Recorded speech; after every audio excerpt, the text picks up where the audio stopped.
Chapter 2023.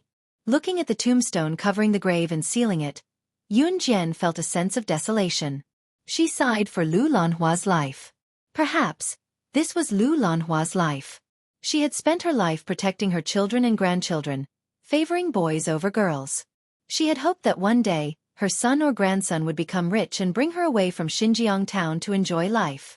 She had lived in Xinjiang town since she was born and had placed all her hopes on her son. She had never thought that as a woman, she would have to rely on her own two hands to make a career for herself in this lawful society. This was Lu Lanhua's tragic life. Her failure was because she did not have her own opinions when she was young. Women should strive for self-improvement. A person could only succeed if they set their dreams and hopes as their life goal. If they did not even give themselves some hope and dreams, then what was the difference between their life and Lu Lanhua's? Or perhaps, many people would feel this way. One day, when you heard the news of the death of someone you were so close to that you wanted to kill even in your dreams, you would be dazed for a moment. She was dead. Then, there would be silence, as if something was missing from the bottom of your heart. This was the unfathomable human heart. Yun Jian did not feel this way. She had not spent much time with Lu Lanhua. To her, Lu Lanhua was just like those people she had killed, not worth mentioning. After sending Lu Lanhua up the mountain to be buried, the group returned to Lu Lanhua's house. Grandfather Yun Zhong was the same as Yun Gang. He had been hiding at home, unable to believe the truth. After all, they had spent most of their lives together. It was inevitable that they could not bear to see her leave just like that. Yun Jian had only seen grandfather Yun Zhong when she sent Lu Lanhua up the mountain to be buried. Unlike the energetic Yun Zhong in the beginning, grandfather Yun Zhong seemed to have aged a lot in an instant. After sending Lu Lanhua up the mountain to be buried, Yun Zhong and Yun Gang each hid in their own rooms in a daze. Qin Yiru had divorced Yun Gang after all, so it was not right for her to say anything. However, Qin Yiru was quite kind-hearted. She and a group of old ladies who came to help the Yun family clean up and prepare the dining table. They invited the relatives and friends who came to see Lu Lanhua off today to a big meal. Dinner was quickly prepared. Just as they were about to invite everyone to the table for dinner, a silver-gray supercar drove around the corner and stopped near Lu Lanhua and Yun Zhong's house. Coming. My cousin is here. A middle-aged man in his 40s, who had just come over for dinner, stood up excitedly and walked towards the silver-gray super sports car. Everyone saw a handsome man in his early 30s alighting from the silver-gray sports car. This man looked very mature and steady, and his appearance was completely different from the large group of beer-bellied middle-aged men present, who looked short and ugly because of their fat bodies. This car is the same as the daughter's Ferrari and the Lan family's Corpo. They're all sports cars, right? An old woman rubbed her hands and asked in a daze. A Ferrari is called a Ferrari, and a Camaro is called a pineapple. The old woman from the countryside was really good at translating languages. Grandma, what Ferrari and Corpo? It's Ferrari. And Corpo. Corpo. The old woman's grandson laughed and nodded as he slowly explained. Okay. Ferrari, Corpo, they're all pretty much the same. I was wondering what was going on today. Why are all of them driving those sports cars? Could it be that the prices of those sports cars have dropped? This old woman has never seen so many high-class cars in her entire life. I've learned something new today. Chapter 2024. Of course, Song Yu couldn't have come out to play by himself and bumped into Yun Jian. This time, Song Yu had deliberately followed Yun Jian out, but he had hidden far away previously. Therefore, when Yun Jian and Gu Nianji were in the clothing store, Song Yu didn't hear what Yun Jian and Gu Nianji said. Now, he saw that Yun Jian and Gu Nianji were actually walking towards the hospital. Could it be that Yun Jian was sick? With this thought in mind, Song Yu quickly ran over. When she saw Song Yu, Yun Jian's eyelids twitched and she held her forehead. This Song Yu was really like a lingering spirit. Let's go, I'll take you to eat something delicious.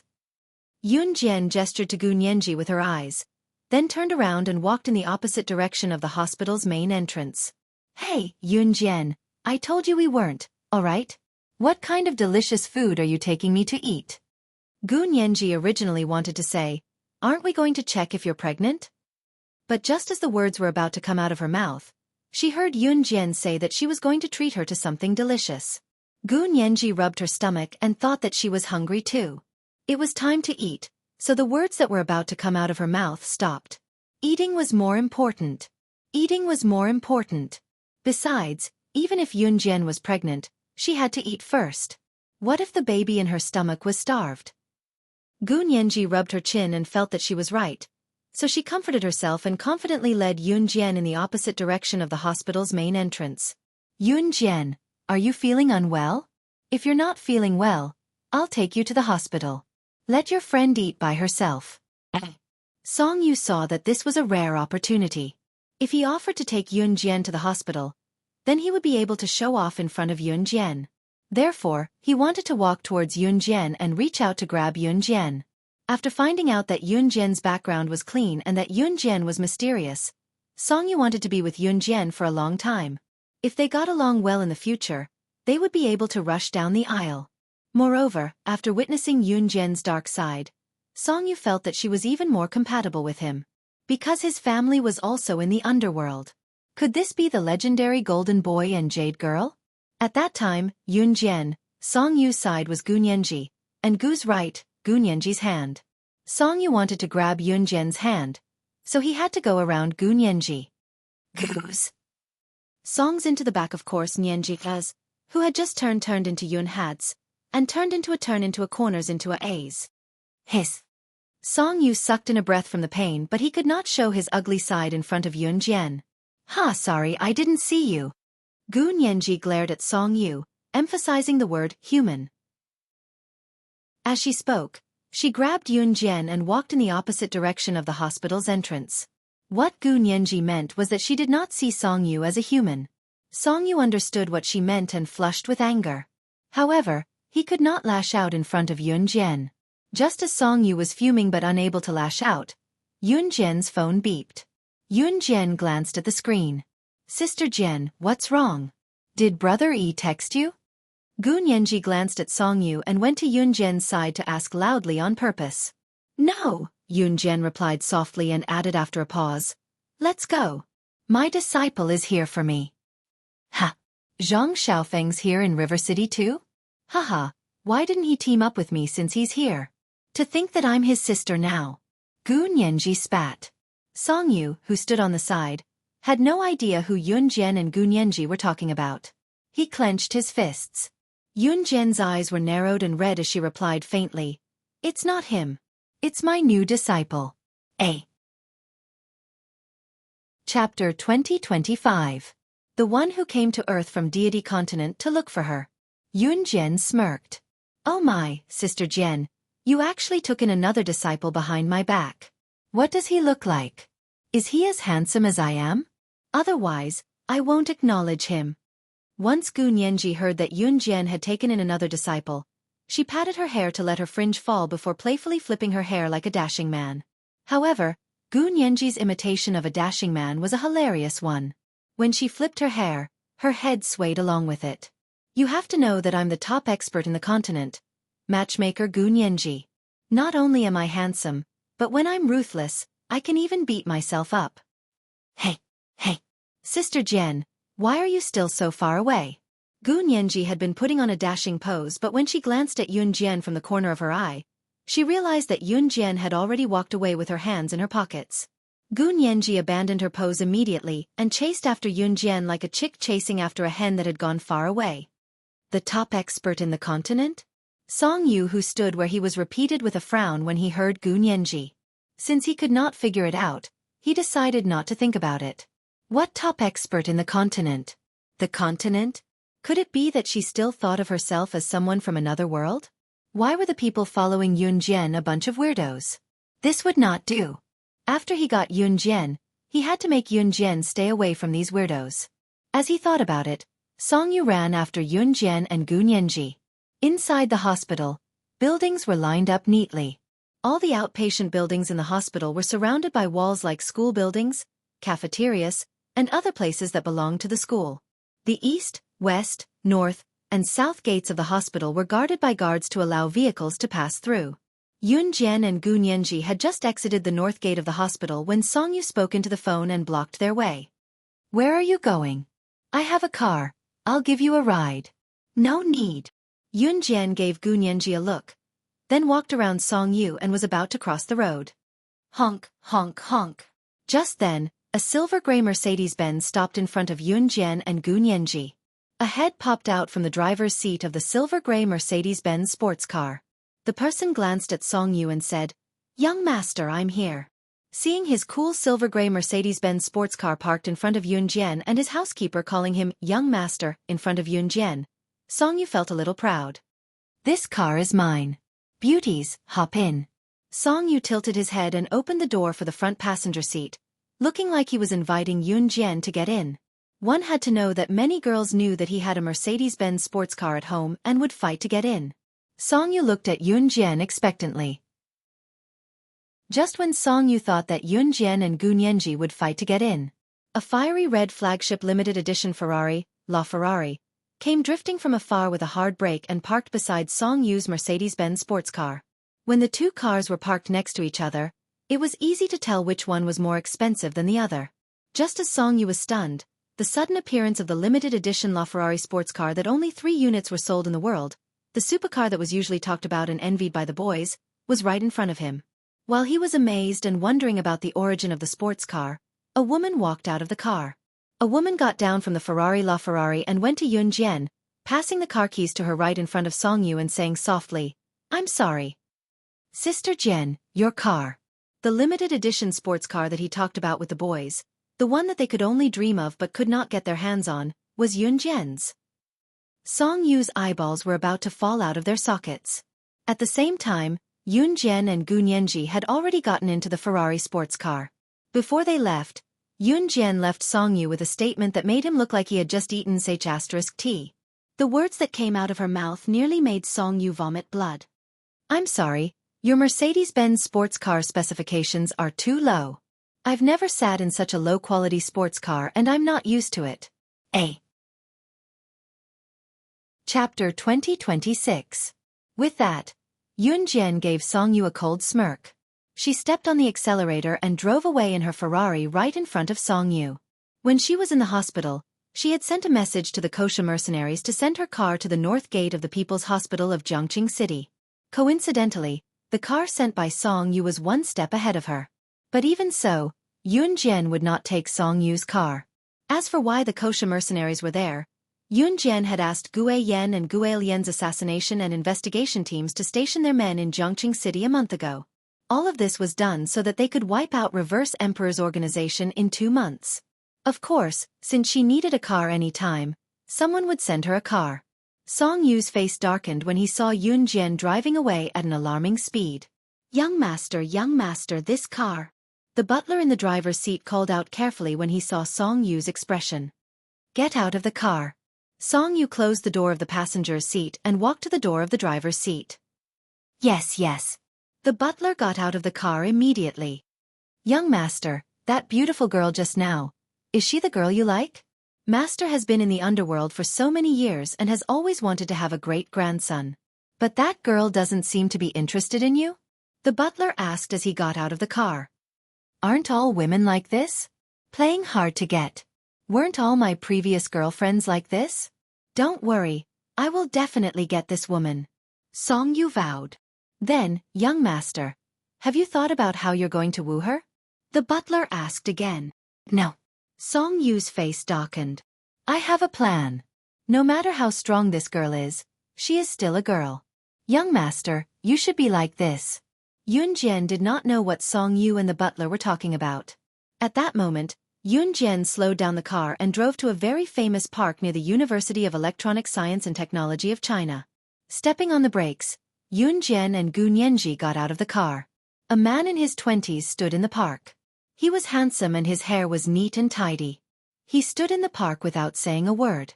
Some couples who were having an affair and aunties who passed by with their children could not help taking a second look when they saw him. The man was none other than Li Nong, a god from Deity Continent. When Li Nong saw Yun Jian, he cried out in surprise, "Master!" Li Nong, who had just arrived on Earth, was quite decent. He adapted to life on Earth very quickly. At that time, Li Nong was wearing a clean white shirt and a pair of dark black jeans, outlining his slender figure. He was as handsome as a movie star. Kid, your sister Jen's new disciple? Gu Nianji put her hands on her hips and walked up to Li Nong with a ferocious expression. She looked him up and down from left to right. When he saw Gu Nianji suddenly appear in front of him, Li Nong's fair and delicate face didn't change at all. Kid. Brat. You're amazing. You don't even care about me? Which continent are you from? Tell me your name. Gu Nianji's hands were on her hips, looking like she was ready to show Li Nong who he was. Yun Jian's lips curled in amusement at the sight. Deity continent. Li Nong. The handsome young man's eyes flickered as he replied. Haha, so you're from Deity continent. Aren't you good with words? You. What the F***ck did you say? You're from Deity continent? Then you're deity. Deity? Gu Nianji did not react at first, but when she did, she was so shocked that she nearly choked. Gu Nianji was from Yulong mainland, and Deity continent was a legendary place in the eyes of people from other continents. Gu Nianji choked on her own saliva from the shock and coughed violently. Cough, cough, cough. Cough, cough. Li Nong thought that Gu Nianji was cute when she pretended to be arrogant and accidentally turned it into a joke. Seeing that Gu Nianji was about to choke, Li Nong couldn't help but reach out to pat her back and ask, "Are you okay?" With that slap, Gu Nianji could clearly feel Li Nong accidentally lift the strap of her bra. Li Nong retracted his hand in a panic when he came back to his senses. The strap of her bra bounced back like a rubber band and stuck to her skin with a soft pop. Chapter 2027. The slap sound was originally very soft. It was so soft that only the two of them, Gu Nianji and Li Nong, could hear it. However, the park was very quiet. It was so quiet that even the chirping of birds and insects could be heard. In such a quiet park, Li Nong saw that Gu Nianji, who was choking and coughing, was almost out of breath. He reached out to kindly pat her back to relieve her. However, he never expected that his long, fair, and neat fingers would accidentally pick up the strap of Gu Nianji's underwear. This was the first time he had touched a woman's underwear strap. Li Nong felt his earlobe burning a little, so he didn't show it on his face. However, his heart was in a panic, and he quickly withdrew his hand. He pretended not to notice that the hand that was holding the underwear strap had withdrawn too quickly. The underwear strap was like a rubber band, and it directly rebounded on Gu Nianji's skin with a slap sound. Li Nong was so scared that he almost retreated.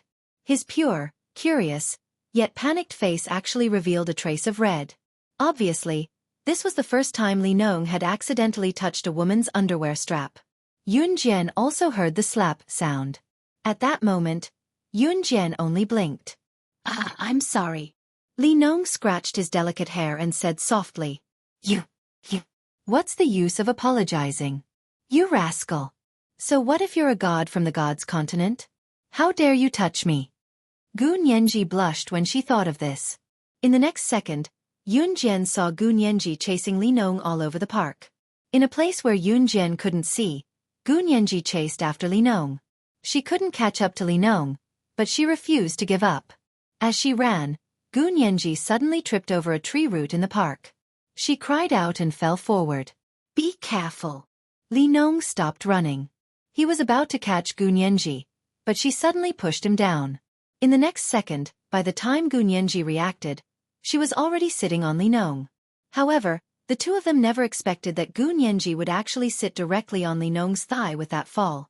It just so happened that there was a thin layer of clothing between the two of them, and they were not far apart. Ah! In the next second, Yun Jian heard Gu Nianji scream. 3 minutes later, Gu Nianji ran back from afar in a huff. She glanced at Yun Jian and told her, Sister Jian, I'm going back to the hotel before running off. Yun Jian's eyes lit up. Li Nong had come to look for Yun Jian. That was right. So Yun Jian asked Li Nong to get a room at the hotel where Gu Nianji was staying. Yun Jian had no idea what happened between Li Nong and Gu Nianji after that. 3 days later, Yun Jian secretly went to the hospital for a pregnancy test. Yun Jian was still in a daze when she received the list. She's actually pregnant. The baby is a month old. More than a month. Wasn't that the time at the beach by the rock? It turned out that she did not take birth control pills that day and was really pregnant. Although the mystery man was still alive and Yun Jian was afraid that her pregnancy would cause problems, she was both surprised and delighted when she heard the news. She did not plan to tell Ce about her pregnancy right away. Ce would definitely be surprised if he knew, but looking at the time now, the mystery man should have recovered and could assassinate her and Ce at any time. If he knew that she was pregnant, he would definitely protect her with his life. Therefore, even if she had to tell him, Yun Jian planned to tell him later. However, just as Yun Jian was about to stuff the pregnancy test into her pocket and walk out of the hospital, a slender and well-defined hand snatched the pregnancy test that Yun Jian was about to stuff into her pocket. His familiar voice rang out immediately. "What's this?" Yun Jian looked up and saw Ce's handsome side profile that made one forget to breathe. Yun Jian did not expect Ce to come to her at this juncture.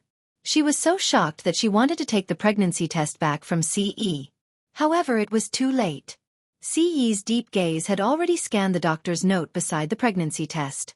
Pregnancy confirmed. Chapter 2028.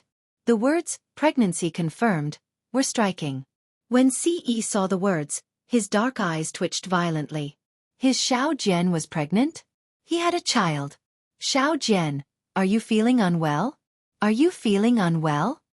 Ce stuffed the pregnancy report into his pants pocket after reading it and wrapped his arm around Yun Jian's slim waist like he was protecting a national treasure. Did she kick you? Ce placed his other hand on Yun Jian's abdomen and stroked it gently. For the first time, his handsome face that was infuriatingly handsome yet aloof showed a surprised smile. It's only been a little over a month. She shouldn't be in human form yet, right? Yun Jian blinked. Ce was clueless about all this. He even thought that the child would kick its mother's stomach once she was pregnant. At the same time, Yun Jian was about to walk out of the hospital.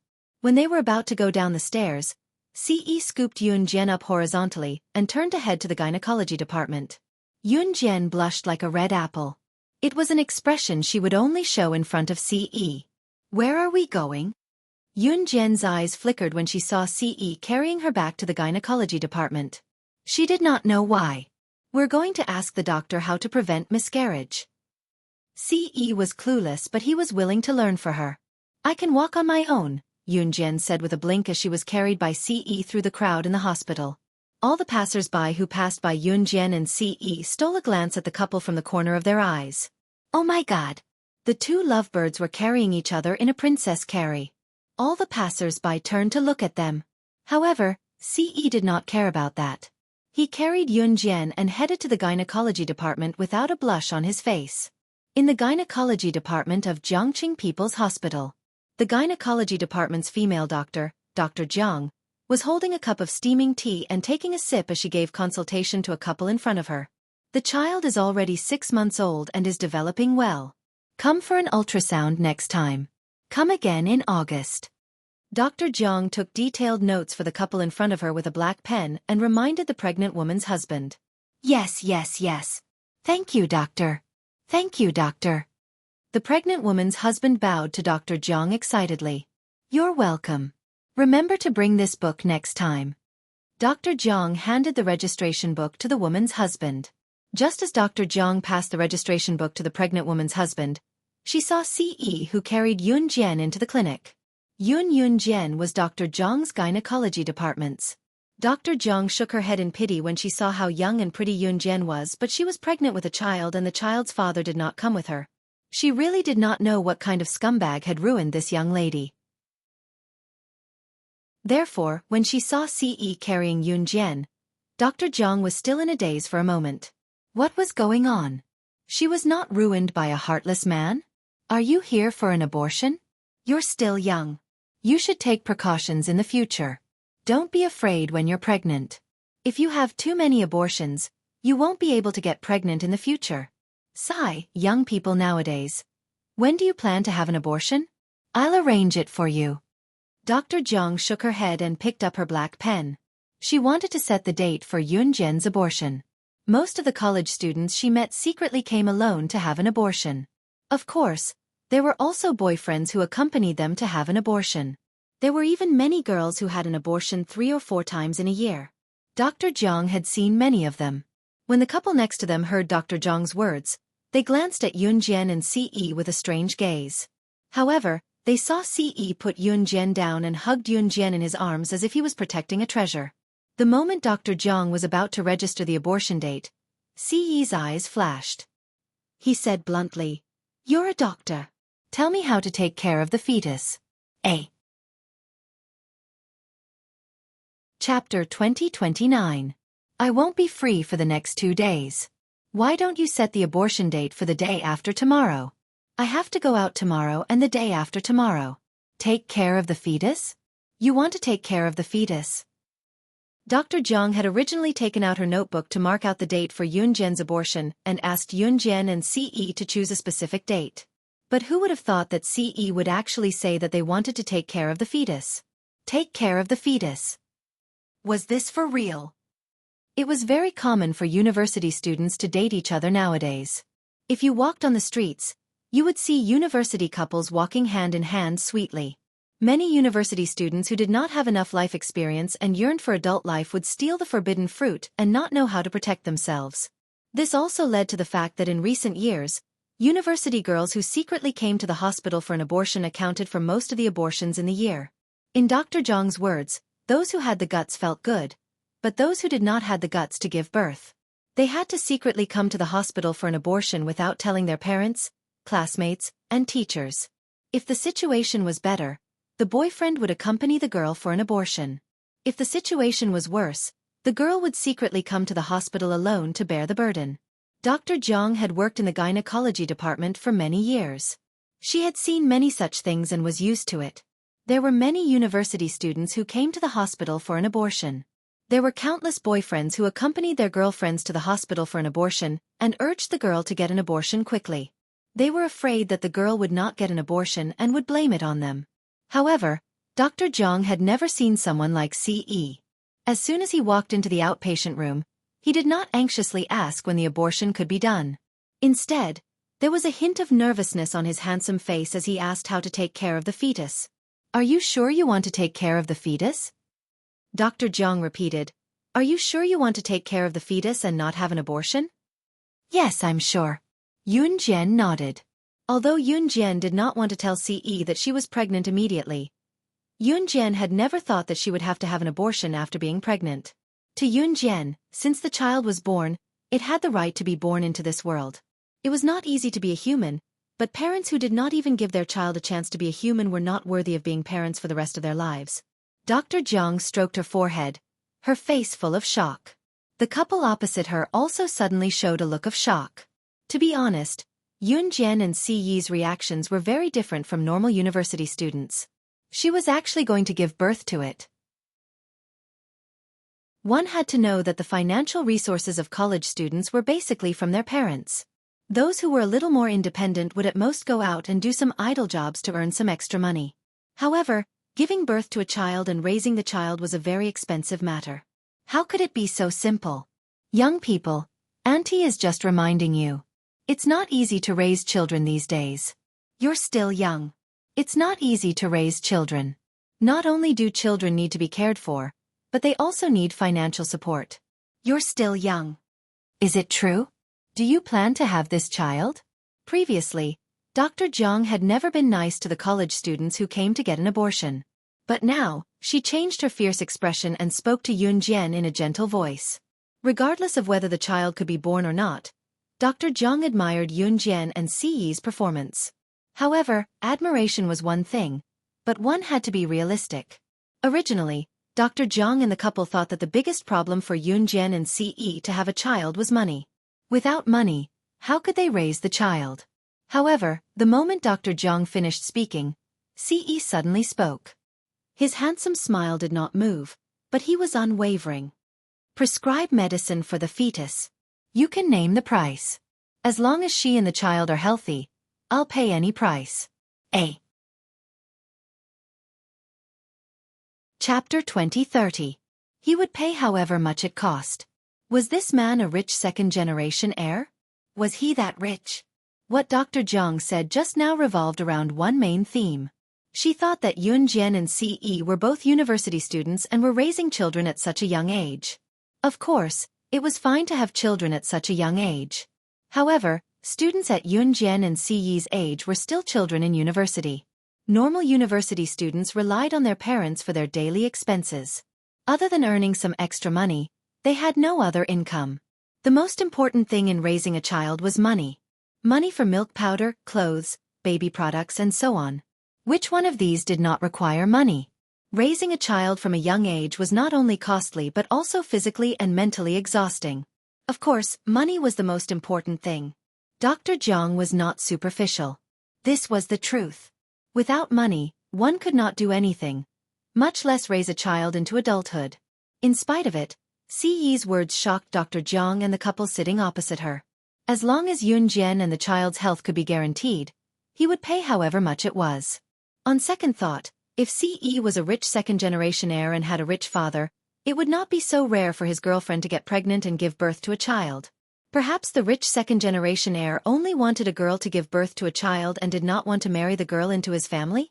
Dr. Jiang shook her head and stopped thinking about it. She wrote down some pregnancy-stabilizing medicine for Yun Jian in her notebook. In 2002, doctors and hospitals were not as high-tech as they were now when prescribing medicine. Now, they only needed to enter the prescription into the computer and swipe their medical card. In this era, doctors would write down the prescription in the hospital's notebook and let the patient pay at the cashier to get the medicine. After Dr. Jiang was done prescribing the medicine, she carefully reminded Siyi of some things that pregnant women should pay attention to before handing the notebook to Siyi. Remember not to have sexual intercourse in the first 3 months of pregnancy, or it might lead to a miscarriage. Don't do it too frequently after 4 months. Siyi remembered every word that Dr. Jiang said clearly. This was related to his Xiao Jian and his child's health, so of course, he had to listen carefully.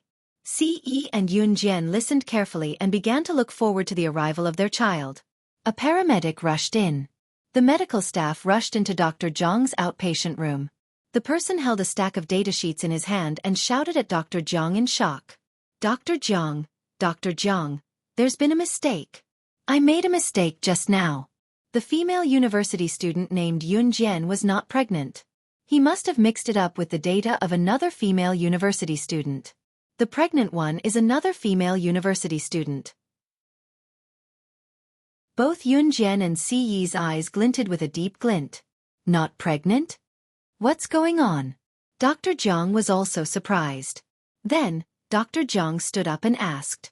15 minutes later, Dr. Jiang bowed deeply to Yun Jian and Siyi and apologized. She said that the ultrasound machine had mixed up the data of a college girl not long ago.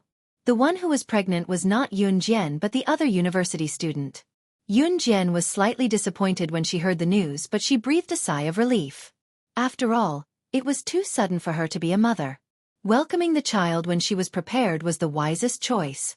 Siyi frowned and looked at Dr. Jiang from the side, repeating, "Not pregnant." "Yes, your girlfriend isn't pregnant." Dr. Jiang nodded. Initially, she thought that Siyi was genuinely nice to Yun Jian, which was why he asked for Yun Jian to give birth to his child. However, looking at Siyi's current expression, Dr. Jiang felt like he was about to kill someone. Could it be that he was a rich second-generation heir who wanted his girlfriend to give birth to his child? Was he going to flip out now that he knew that his girlfriend was not pregnant? Dr. Jiang sighed. This girl named Yun Jian would probably fall out of favor with this man in the future. Just as Dr. Jiang thought so, Siyi pulled Yun Jian into his arms and pressed her head against his chest. In front of Dr. Jiang and the paramedic just now, he told Yun Jian gently. "Xiao Jian, whether you're pregnant or not, I'll protect you with my life." Chapter 2031. Siyi's words were heartwarming. Yun Jian's disappointment was enveloped by warmth when she heard it. Honestly, it was impossible for Siyi not to be disappointed. Thinking about it, however, his Xiao Jian was still young. If he really made her pregnant so early, he would be robbing her of her youth. Moreover, early pregnancy was bad for a woman's health. Once he thought about it, he felt relieved. Do not ask how Siyi knew that early pregnancy was bad for a woman's health. Dr. Jiang's consultation room was a gynecology consultation room. There were posters on the wall beside Dr. Jiang about pregnancy. Early pregnancy was bad for a woman and her baby's development. Of course, if she accidentally got pregnant, abortion would be even more harmful to her health. Ce would never let Yunjian do that. Now that she was not pregnant, she could only say that she was a little disappointed. Hearing Ce's words, Yunjian was touched. She grabbed Dr. Zhang's large palm in front of her and nodded. No matter what happened, she would go through thick and thin with him. Dr. Zhang had seen many couples, but she had never seen one like Yunjian and Ce. Knowing that they were pregnant, both of them were determined to keep the baby.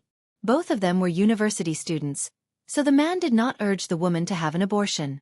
On the contrary, when Ce found out that Yunjian was pregnant, he carried her in carefully with joy on his face. Later, when he found out that Yunjian was not pregnant, Ce said what he did. He said that he would protect her with his life. These words were not grand and vigorous, nor were they exaggerated. Instead, they were very ordinary and simple, yet they were able to warm one's heart. It was Dr. Zhang's first time witnessing such sincere love. She was truly stunned. Before Yunjian and Ce left the clinic, they accidentally caught a glimpse of the name of the girl who was really pregnant. Yunjian was not unfamiliar with the girl's name. It was Lianhua. After leaving the hospital in shock, Ce saw that Yunjian was also hungry, so she dragged Yunjian to a nearby restaurant for a meal. For the next 2 days, Yunjian took 2 days off. She stayed with Ce for 2 days and went sightseeing near the university town. They lived like a normal couple. Of course, Ce did not neglect what he was supposed to do. However, during this period, Ce had taken sufficient precautions. It was better to wait for both of them to get used to it and for his Xiao Jian to grow up before having children. 2 days later, Ce returned to Anhan as scheduled. Yunjian, who had taken 2 days off, also returned to school. Her period, which had not come for more than a month, came to visit Yunjian as scheduled. At that moment, Yunjian realized that her belly had shrunk again. Thinking back carefully, before Gunyanji dragged her to try on clothes that day, they had eaten an entire street. He ate until his stomach was about to burst. There was a reason why her belly had grown so big. In the dorm, her roommate, Miao Li, was holding an invitation and passing it to Yunjian, who had not returned to the dorm for 2 days. This is for you. It's an invitation to the black market party tomorrow night. It's from someone in River Town's underground black market. Many girls and boys in our school have been invited to attend. It's said that we can see underground racing, boxing, and a series of things that we usually don't get to see tomorrow night. Most of the people in school are attending. You should go too.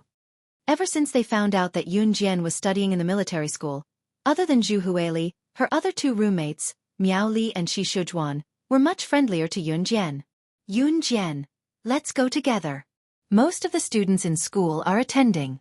It's said to be a big event. You can see a lot of things. Zhu Huili was washing her feet when she saw Miao Li passing the invitation to Yunjian, so she spoke up quickly. River Town's underground black market was also a gang? Yunjian narrowed her eyes. Coincidentally, she was going to set up a trap in River Town 2 months later to eradicate Reverse Emperor. If she could rope in the forces of River Town's underground gangs, it would definitely be beneficial. Yunjian accepted the invitation from Miao Li and nodded at Zhu Huili.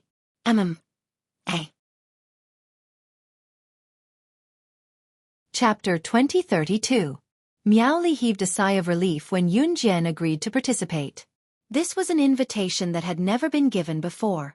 The underground gang actually sent invitations to the students of the University of Electronic Science and Technology of Zhongqing and some students of the University of the East.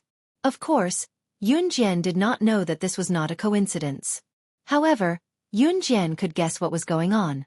However, she would deal with whatever came her way. She, Yunjian, was never afraid of anything. That night, at Zhongqing University of Electronic Science and Technology of China, downstairs of the female dormitory, Miao Li stood behind a big tree and looked at a man. This man was none other than Song Yu, the campus hunk of Dongfang University. At the same time, Song Yu had another identity. He was the son of the leader of the underground gang in Zhongqing. Have you done what I asked you to do? Song Yu asked Miao Li when he was 3 meters away from her. She has accepted the invitation and said that she will come. Miao Li swallowed her saliva and nodded. That's good. You will be rewarded later. Song Yu nodded. Then, he looked around and left the place quickly. November 8, 2002. That day was also the day of the event as stated in the invitation letter. At 6 p.m. Yunjian did not put on any makeup. She went out without makeup and wore casual clothes. However, it still could not cover her beautiful face and perfect figure. Miao Li and Shi Xiujuan were busy for another 2 hours. They only walked out of the dormitory when they were dressed to the nines. At this time, Yunjian and Zhu Huili had already walked out of the school gate. They planned to take a taxi to the designated location. However, before they could flag down a taxi, someone called out to them. Yunjian, what a coincidence. Shall we go together? Yunjian and Zhu Huili turned to see Brother Kai leading the group of people who were in the private room of the bar the last time. They were walking toward them in a grandiose manner. Brother Kai was a nice person. Yunjian didn't appreciate the others, but she still went with them. When they arrived at their destination, it was halfway up a mountain. The flat ground halfway up the mountain was built like a party venue. This time, the venue of the gang's banquet was open air. However, under the bright neon lights, the flat land halfway up the mountain did not appear desolate and dark. On the contrary, this place felt as bright and beautiful as the day. Here, Yunjian met Mo Bufan and the others from the Martial Arts Society. A group of people gathered together and began to talk about everything under the sun. I heard that the leader of the gang in Zhongqing is the father of the most handsome boy in Dongfang University, Song Yu. Do you think it's true? A heckling male voice sounded. This boy was none other than the one who had been hanging out with Brother Kai and his gang. He was the one who had refuted Yunjian in the VIP room of the bar last time.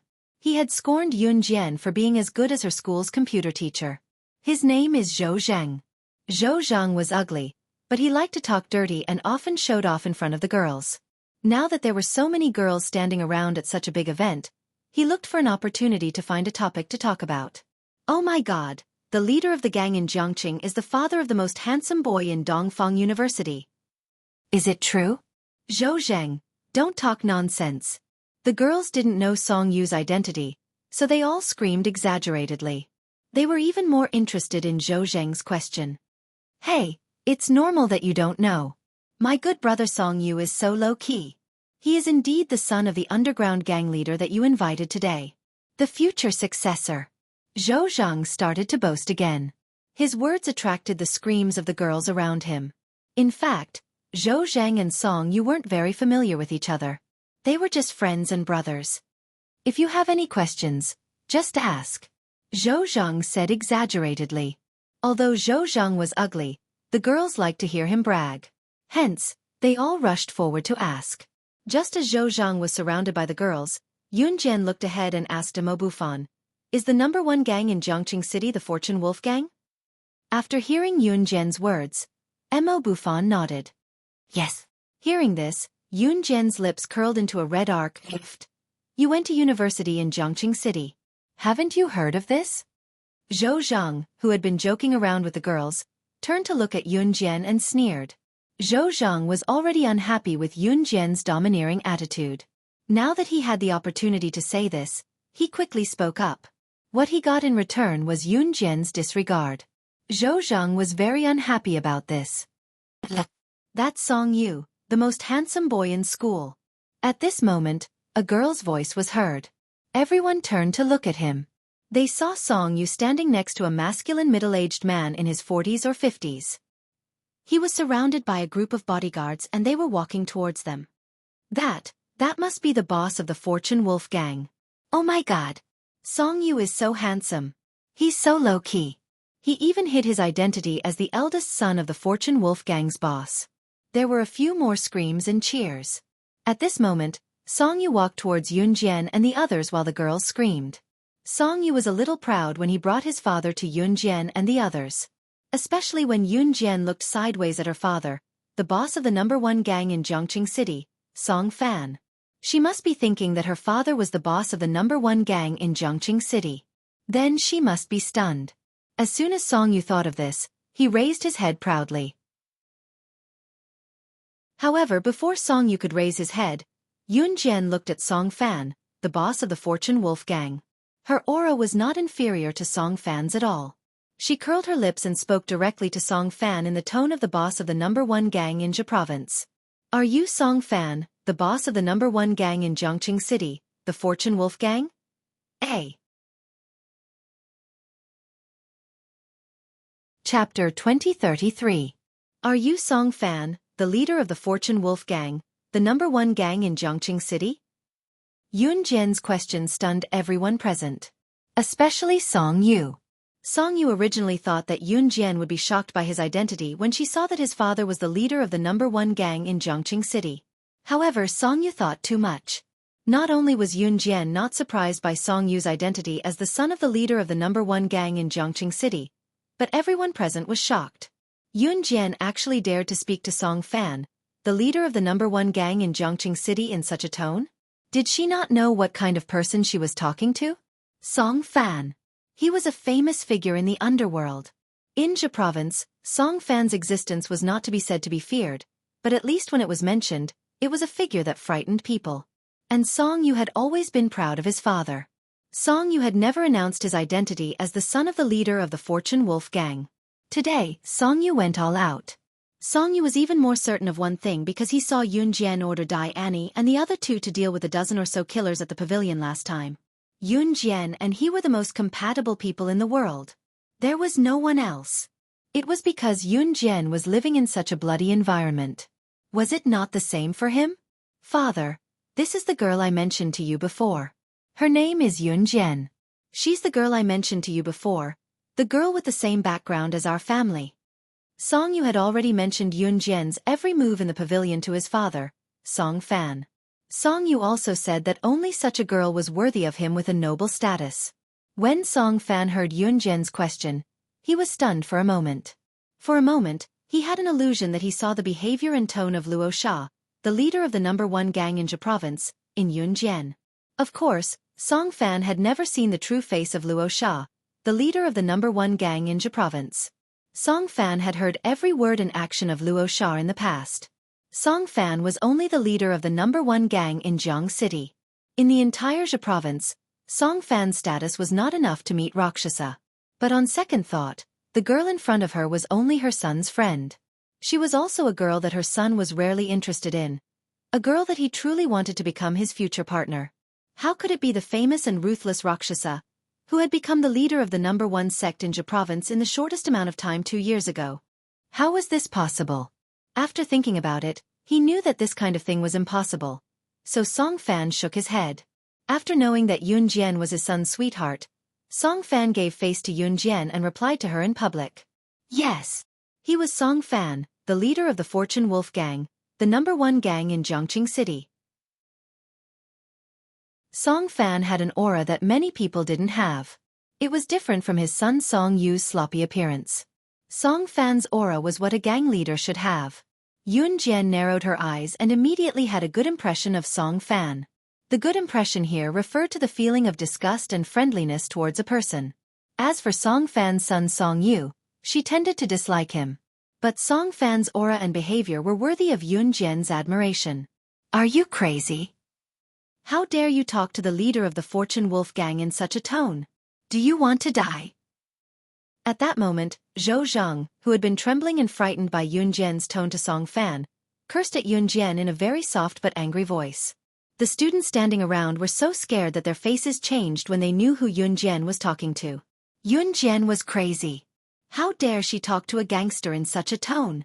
And Song Fan was the leader of the number one gang in Jiang City.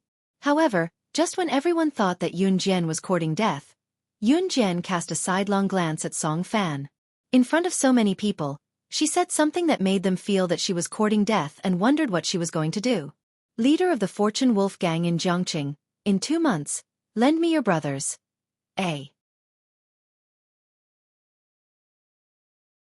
Chapter 2034. Yun Jian, what on earth was she trying to do?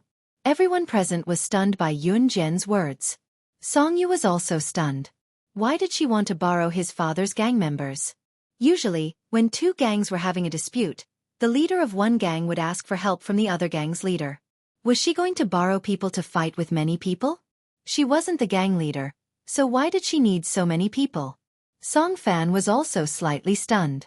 As the leader of the number one gang in Zhongqing City, Song Fan's thinking was naturally different from his son Song Yu's. Song Fan was the mature and steady type. In fact, this wasn't the first time Song Fan had seen his son Song Yu take a liking to a girl and introduce her to him. But those girls all had a common characteristic: to please him. Yun Jian was completely different. Which girl didn't please and flatter the leader of the #1 gang in Zhongqing City like the other girls when she saw him? Instead, she wanted to borrow his gang members? Why was this? Song Yu asked what Song Fan wanted to ask. Yun Jian, why do you want to borrow my father's gang members? What can she do? Isn't it just to show off? Wasn't she like this in the big private room of the bar?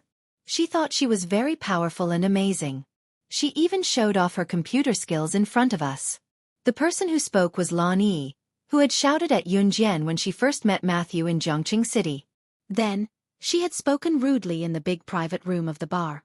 Despite Yun Jian's stunning hacking skills and extraordinary capabilities, she was still a nobody. But what was the use of that?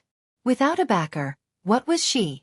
Song Yu, the father of the most handsome guy in Zhongqing City, was the leader of the #1 gang in Zhongqing City.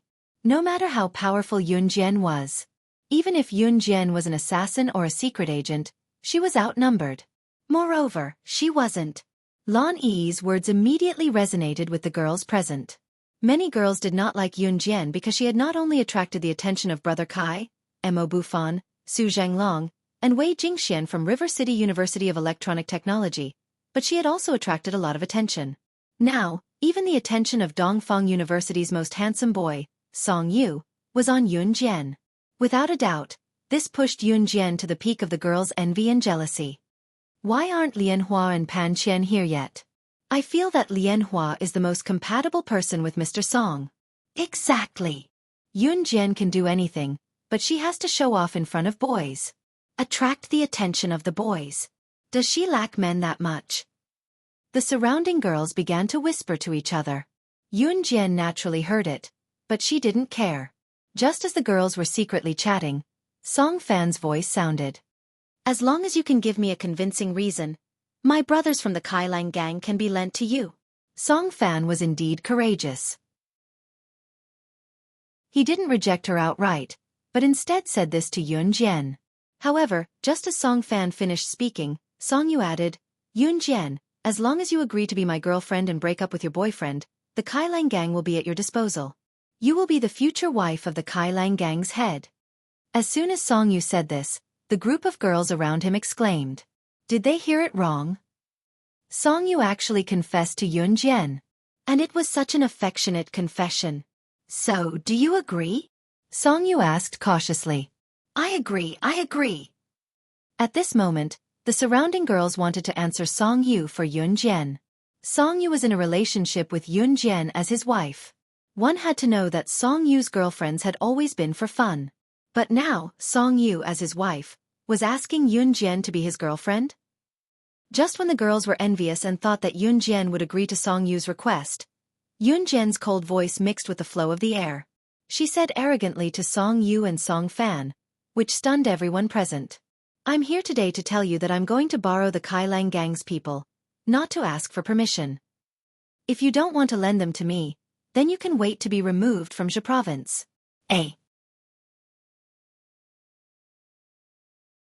Chapter 2035. Yun Jian was not joking. Su Zetian was now managing Falcon Hall for her. Falcon Hall's ability was now so powerful that it could annihilate any mafia group effortlessly. This was the result of Su Zetian's hard work for the past 2 years. Back then, Su Zetian thought that he could only be the boss of Longmen City for the rest of his life. Now that he was the top mafia group in Zhe province, he was more motivated than ever. Returning to reality and hearing Yun Jian's words, Song Yu, Song Fan, Mo Bufan, and the rest of the martial arts club, including Brother Kai and the rest, were stunned. Would the Fortune Wolf gang wait to be removed from Zhe province if they did not agree to her request? This was the Fortune Wolf gang. How dare Yun Jian say something like that? Did she really think that she was some kind of powerful figure? Everyone thought that Yun Jian had lost her mind. If she wasn't crazy, how could she have said such words that could possibly lead to a fatal disaster? Even Mo Bufan was slightly worried about Yun Jian, so he spoke up. Yun Jian, don't spout nonsense like that. Mo Bufan said that out of goodwill. After all, the truth was right there. No matter how outstanding Yun Jian's ability was, she was only one person after all. On the other hand, the boss of Jiang City's top mafia group, Song Fan, had a large group of people behind him. It was easy to tell who had the upper hand with just a glance. Just when the atmosphere was at its most tense and everyone thought that Song Fan would explode in the next second, a brisk and loud middle-aged man's voice rang throughout the place. Ha ha ha. Good temper. Young lady, I like your temper. Everyone saw Song Fan, who was standing in front of Yun Jian and beside Song Yu, guffawing before looking at Yun Jian with admiration. Not only was Song Fan not enraged by Yun Jian's words, his impression of Yun Jian had improved instead. Everyone's jaws dropped in shock. Young lady, I'll see you after tonight's gathering. Now that my old friends are here, I have to go entertain them. Don't leave first. Song Fan's eyes flashed as he said to Yun Jian. Yun Jian's red arc arched again at the sight of it. Song Fan was indeed different from Song Yu. He was a smart person. See you after the party, Yun Jian said in front of everyone after Song Fan gave her a hint. After that, Song Fan was escorted by his dozen or so bodyguards as he walked towards the group of important figures in the distance. This group of people were all dressed in upper-class clothes. Some of them were Song Fan's partners, while others were Song Fan's old friends. No one saw the glint in Song Fan's eyes before he left.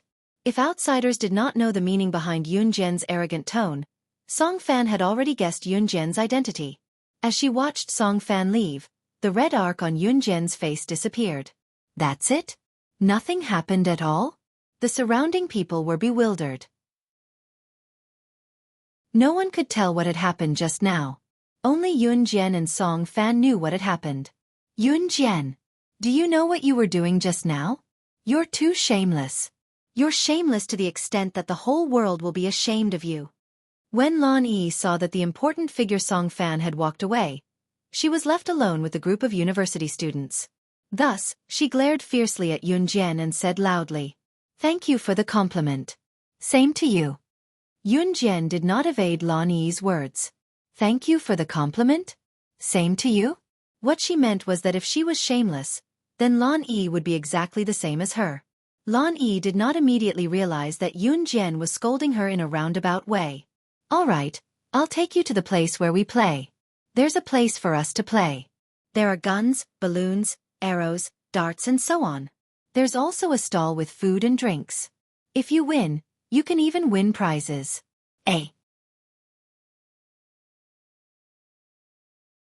Chapter 2036. Song Yu suggested when he saw that Song Fan had gone far away. That night, even though Song Fan had sent out the invitation in the name of the #1 sect in Rivertown, the banquet was held halfway up the mountain.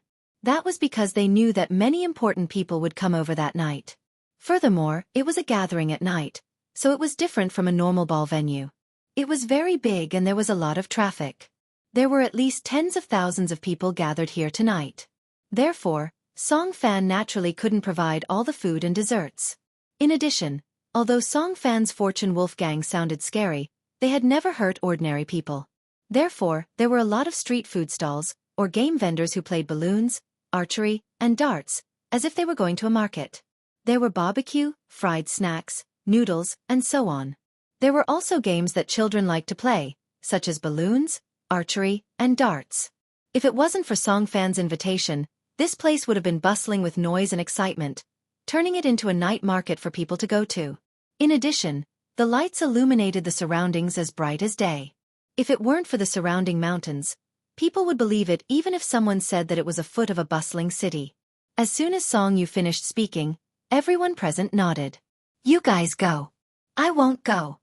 Yun Jian turned her head and said to Zhu Huili, Mo Bufan, and other members of the martial arts club. Song Yu's words obviously aroused the interest of Zhu Huili, Mo Bufan, and others. Even if the people present were no longer elementary, middle, or high school students, they were still very interested in this kind of game. You won't go. How could that be? Song Yu muttered the last sentence in his heart. How could Yun Jian not go? If she didn't go, how could he carry out the next step of his plan?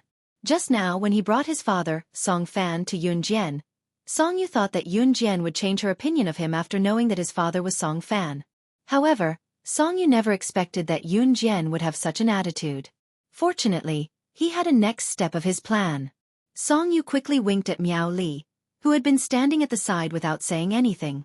He wanted Miao Li to think of a solution. Seeing this, Miao Li hurried over to Zhu Huili, held Zhu Huili's chubby hand, and said to Yun Jian, let's go together. Let's all join in the fun. Isn't that right, Huili? You also want Yun Jian to go with you, right? Zhu Huili wasn't used to Miao Li suddenly calling out to her in such a gentle tone. She nodded blankly and said, Yes. Yun Jian, let's go together. You're quite lonely here. It'll be more lively if we go together. Yun Jian saw how Song Yu winked at Miao Li just now. Hearing Zhu Huili's words, Yun Jian agreed. She wanted to see what Song Yu was going to do. The group soon arrived at the place where they were having fun. Song Yu blinked his eyes. He deliberately sent Mo Lianhua, Pan Qian, and the others away today just for this moment. Clap, clap. Song Yu suddenly clapped his hands after he brought everyone to the place. After a while, a group of people dressed as members of the Fortune Wolf Gang came out from all directions. This group of people held many roses in their hands. After a while, they used the roses to make a heart shape on the ground. There were a total of 99 roses. Not one less. Oh my god! It's so romantic! Oh my god! Hunk Song is too romantic. I'm so fascinated. Seeing this scene, the girls standing around all cried out in alarm. What the girls yearned for was nothing more than a romantic confession. At this time, Song Yu had already walked to the heart shape of the 99 roses in front of Mo Bufan, the martial arts club, Brother Kai, Miao Li, and Shi Shujuan. He reached out to Yun Jian from 5 meters away, looked at her affectionately, and said, 99 roses represent my heart. Yun Jian, I love you. Be my girlfriend. I'll protect you forever and won't let you get hurt. A. Chapter 2037. Song Yu reached out his hand to Yun Jian, waiting for Yun Jian's reply. Song Yu stood in the love circle of 99 roses, waiting for Yun Jian to walk towards him. Normal boys would kneel down on one knee when proposing. However, Song Yu disliked kneeling on one knee, afraid that it would dirty his knee. Song Yu thought that he had already arranged 99 roses in the love circle. This kind of sincerity was something that he used to disdain. In the past, whenever he wanted a girl, that girl would obediently walk into his arms. Hence, he was determined to have Yun Jian today. Be together. Be together. Be together. At this time, someone shouted, and the surrounding people followed suit. Even the girls who usually didn't get along with Yun Jian shouted. Not only the surrounding students, but even the passers-by who saw this scene stopped, clapped their hands and shouted. The atmosphere reached its climax in an instant. Under the uproar of the surrounding girls, Song Yu saw that Yun Jian wasn't walking towards him as he expected. He lowered his eyes, pulled a smile, and looked at Yun Jian as he continued his emotional speech. Yun Jian, maybe you don't know me well enough, but I'll let you know me. You said that we're not from the same world. Today, I'll confess my identity to everyone, to you. I'm not an ordinary person. I'm the son of the Fortune Wolf Gang's leader. Like you, we're from the bloody world. That's why we're a match made in heaven. I swear, from today onwards, loving you is my life's mission. Please be my girlfriend. Song Yu had so many girlfriends, and this wasn't the first time he said such emotional words. When the surrounding girls heard Song Yu's emotional speech, they were so touched that they wished they could become Yun Jian and accept Song Yu's love. Hearing Song Yu's words, Yun Jian only wanted to sneer. Suddenly, she caught a glimpse of a girl not far away. She immediately narrowed her eyes and coldly looked at Song Yu. Are you sure we're from the same world? I'm sure. I love you. I've never given my heart to any girl before. Only you are worthy of my heart. Song Yu said without hesitation. However, before Song Yu could finish his emotional speech, Yun Jian caught a glimpse of the girl's figure behind Song Yu. Slap. The girl slapped Song Yu in the face. The girl was none other than Mo Lianhua. At this moment, Mo Lianhua looked at Song Yu in disbelief, as if she had been betrayed. I really misjudged you. I thought you were sincere to me. I didn't expect it to be you. Mo Lianhua looked sadly at Song Yu, who was standing in the love circle formed by 99 roses. As Mo Lianhua spoke, She turned her head and glared at Yun Jian as if she wanted to kill Yun Jian. She looked fierce as if Yun Jian was a mistress. At this time, Mo Lianhua no longer pretended to be pure. She glared at Yun Jian fiercely and shouted at Yun Jian, "You third party! Mistress! How can you be so shameless? Why don't you just die? Why don't you just die?" Mo Lianhua still didn't know that she was pregnant. The person who accidentally made a mistake with Yun Jian's pregnancy datasheet was Mo Lianhua. After hearing Mo Lianhua's words, Yun Jian just snorted coldly and laughed. Sometimes, even if you don't look for trouble, people will still see that you are outstanding and bully you. Did Song Yu and Mo Lianhua really think of her as an ordinary university girl? And a third party? Yun Jian didn't remember anything happening between her and Song Yu. Boring. Yun Jian spat out these words coldly and turned to leave. Yun Jian. Song Yu still wanted to persuade her to stay. However, Yun Jian had just taken 2 steps in that direction when she suddenly glanced to the left from the corner of her eye. She saw a long saber slashing towards Yun Jian at the speed of light and lightning. That speed was definitely not something an ordinary person could possess. Even a high-level assassin was far inferior. Yun Jian's eyes flashed sharply. In the next second, she directly put her hands together and pressed the long saber that was slashing towards her on both sides with her hands. At that time, the person holding the hilt had the absolute advantage. In spite of it, Yun Jian's grip on the saber's blade was unscathed even when her opponent was trying to slash her with the saber. Because the person was too fast, the surrounding people didn't have time to react. This unforeseen event was faster than the speed of light. However, 3 seconds later, Yun Jian had already snatched the long saber and kicked the person away. The person was kicked back 2 steps by Yun Jian. If it was a normal person, they would have vomited blood from Yun Jian's kick. Yun Jian didn't show any mercy. Song Yu, Mo Lianhua, and the others around them were so frightened by this sudden change that their faces turned pale. The woman who had rushed up to assassinate Yun Jian stopped in her tracks and reached out to pull at the black gloves on her hands. She smiled at Yun Jian and said, "Tisk, 006, it's been 2 years. I didn't expect you to still be so fast. But it doesn't matter. I'm here today to defeat you." The person who had come was none other than the leader of the Soul Eater organization. He was one of the 3 survivors of the Enhun organization with Yun Jian and Mad Dragon in her previous life. At the same time, he was also determined to defeat Yun Jian, Shenji. 006. Who was 006? Everyone present, led by Song Yu, was stunned and full of doubts.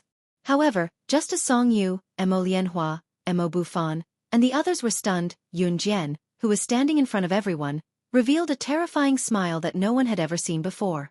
Then, in front of everyone, she threw the long knife back to Shenji. After Shenji caught it, she very calmly took out the 2 butterfly knives and held them in both hands. She calmly curled her lips and said, "Let's do this." 095, this is the 609th time you've tried to assassinate me. I'll satisfy your request and fight you. However, I'll still say the same thing. In an Hun organization, you weren't my match. 2 years ago, you weren't my match. The current you is still my defeated opponent. A. Chapter 2038. 2 years ago, Yun Jian had been kidnapped by an assassin organization. In the end, they found out that the organization called the Soul Eater was Shenji's. And Yun Jian had accepted Shenji's challenge.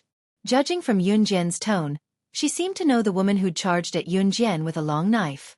And 006? What kind of name was 095? Why did it sound like a serial number for someone in a certain troop? What were they talking about? Or did they know each other before? What are you talking about? What 006? What 095? Can you still defeat me? You've assassinated me more than 600 times? Yun Jian, I'm telling you, you is mine. You can't take him away. You're always seducing men with that foxy face of yours. Don't think I'm afraid of you. Yu's father is the boss of the Fortune Wolf gang. If you have any self-awareness, get the hell away from me. Otherwise, I don't care who you are. I'll kill you. Mo Lianhua's head was filled with hatred. She looked at Yun Jian, then at Shenji. She spoke with a face full of loathing and disgust. Songyu was hers. His was hers. No one could take him away. Yun Jian held 2 shiny butterfly knives in her hands and looked at Shenji. She ignored Mo Lianhua, who was yelling at her like a madwoman. Back then, Shenji had indeed asked her for the address. She had even said that she would definitely come back and defeat her. When that long knife had suddenly appeared and slashed at her, Yun Jian had already guessed that it was Shenji. Because only Shenji could use such a fast and agile long knife. Yun Jian and Shenji were both good at knives. But the difference was that Yun Jian was good at butterfly knives, while Shenji was good at long knives. If you wanted to know why, you'd have to go back to Anhun. Back then, Yun Jian and Shenji had been trapped together with all the children who'd been captured by Anhun. In the 3rd year, the higher-ups had the children kill each other. The rules of the game were to kill everyone until only 3 people were left. Only 3 of them survived. The night before the massacre, the children were allowed to choose their own weapons. Many children chose long-range weapons like guns and ammunition because long-range weapons like guns and ammunition gave people a feeling of safety. Yun Jian and Shenji were the only ones who chose a butterfly knife and a saber. At that time, Mad Dragon had yet to join Anhun. That battle was Yun Jian and Shenji's first battle in Anhun. Nearly 100 children had slaughtered each other. In the end, only 3 had survived. All the children who chose long-range weapons like guns were killed by Yun Jian and Shenji. Only Yun Jian, Shenji, and another child survived. After the rest of the children died, an Hun organization recruited a new batch of people, and one of them was Mad Dragon. The Triennial Massacre was the unchanging rule of the Anhun organization. As long as they were in Anhun's assassin training camp, they would have to participate in a battle every 3 years. Only 3 people could survive this battle. Yun Jian and Shenji were the survivors of the first massacre. After that, an Hun organization would continue to train the newly recruited children. 3 years later, these children would be allowed to fight against the 3 survivors. In this cycle, Yun Jian, Shenji, and Mad Dragon had all climbed out of a pile of corpses. It wasn't an exaggeration at all. As for the butterfly knife, it stayed with Yun Jian and stayed with her until the end. Shenji had always used a long knife. This had never changed. Back in reality, Yun Jian had known Shenji since she was 5. She had always seen Shenji as a rival. When she saw the long knife, she had guessed who it was. Mo Lianhua, don't be so ungrateful. Songyu, who had been slapped by Mo Lianhua, pushed Mo Lianhua in front of everyone and roared. After shouting, Songyu hurriedly stood in front of Yun Jian and stopped Shenji.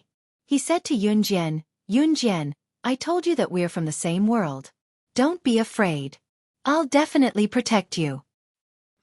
As soon as Songyu finished speaking, Shenji laughed. Protect her? Do you know who 006 is? And you want to protect her? Shenji almost choked from laughing. This was probably the funniest joke she had ever heard in her life. Chapter 2039.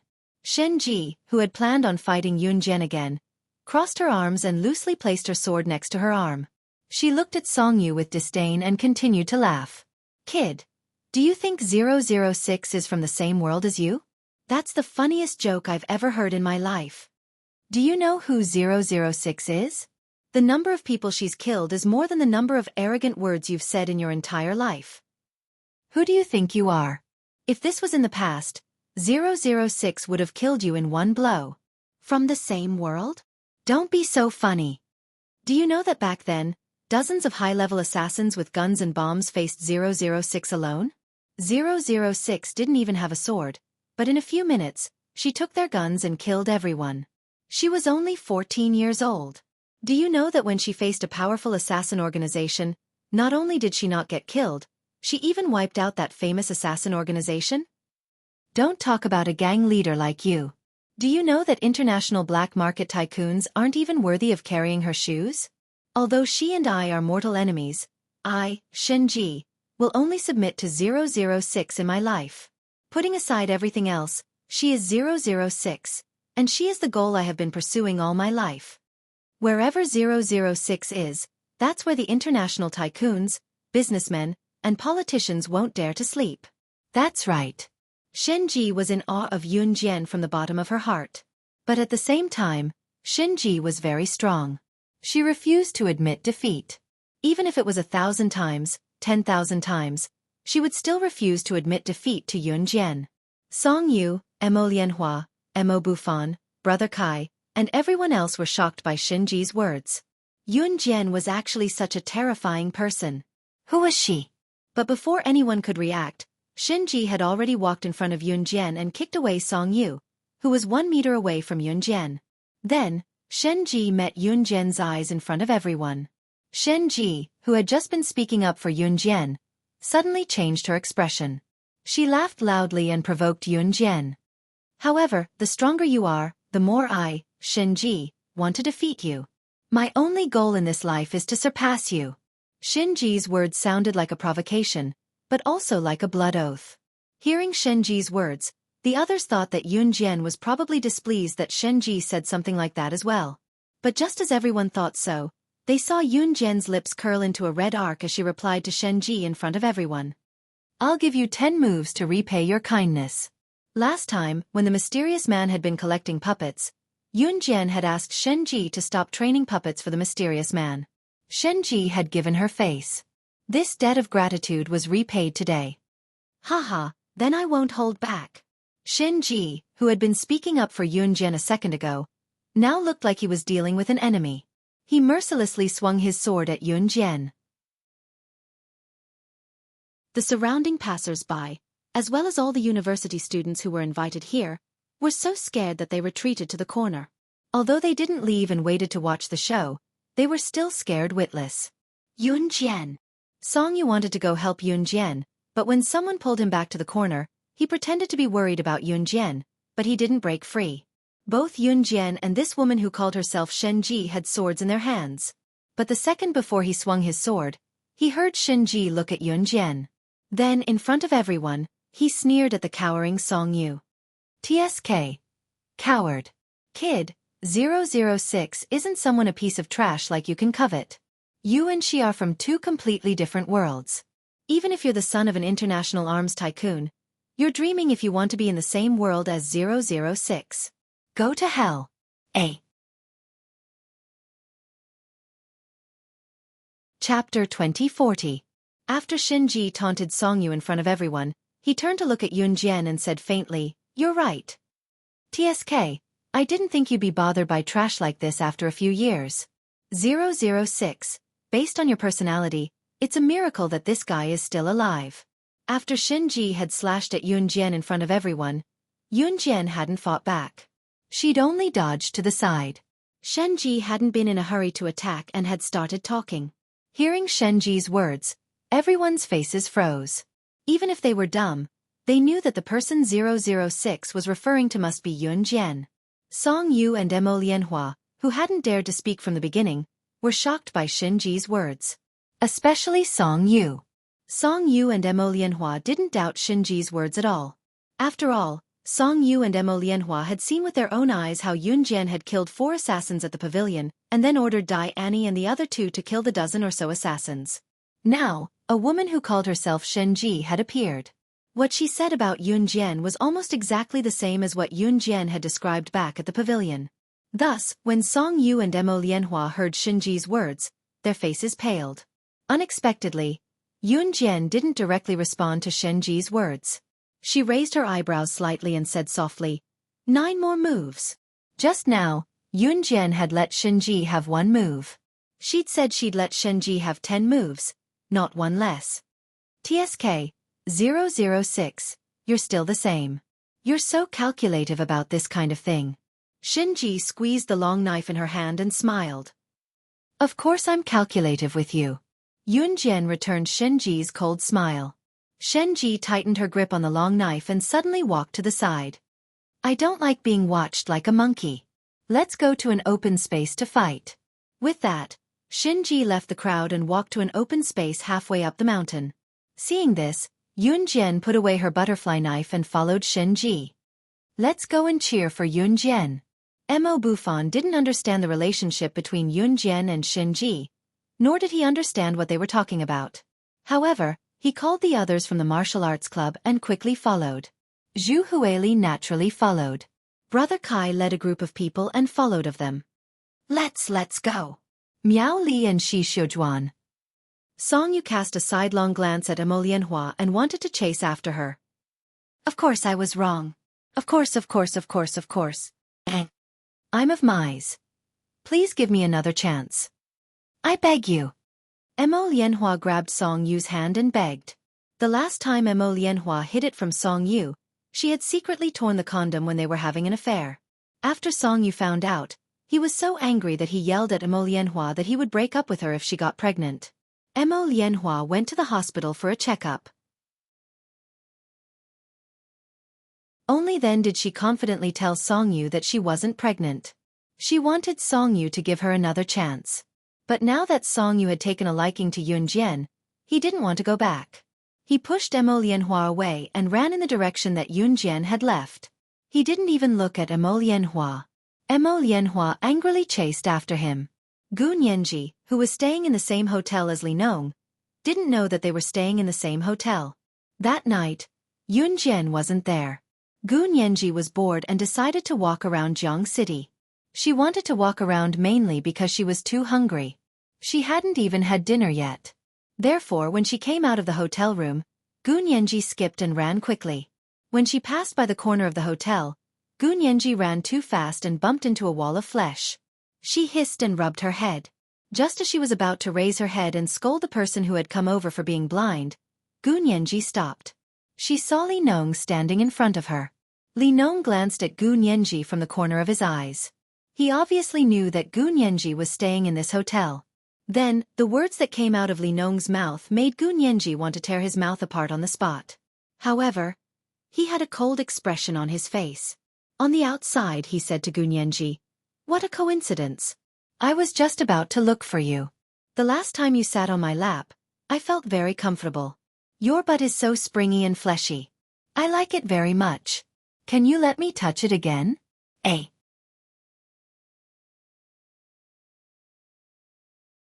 Chapter 2041.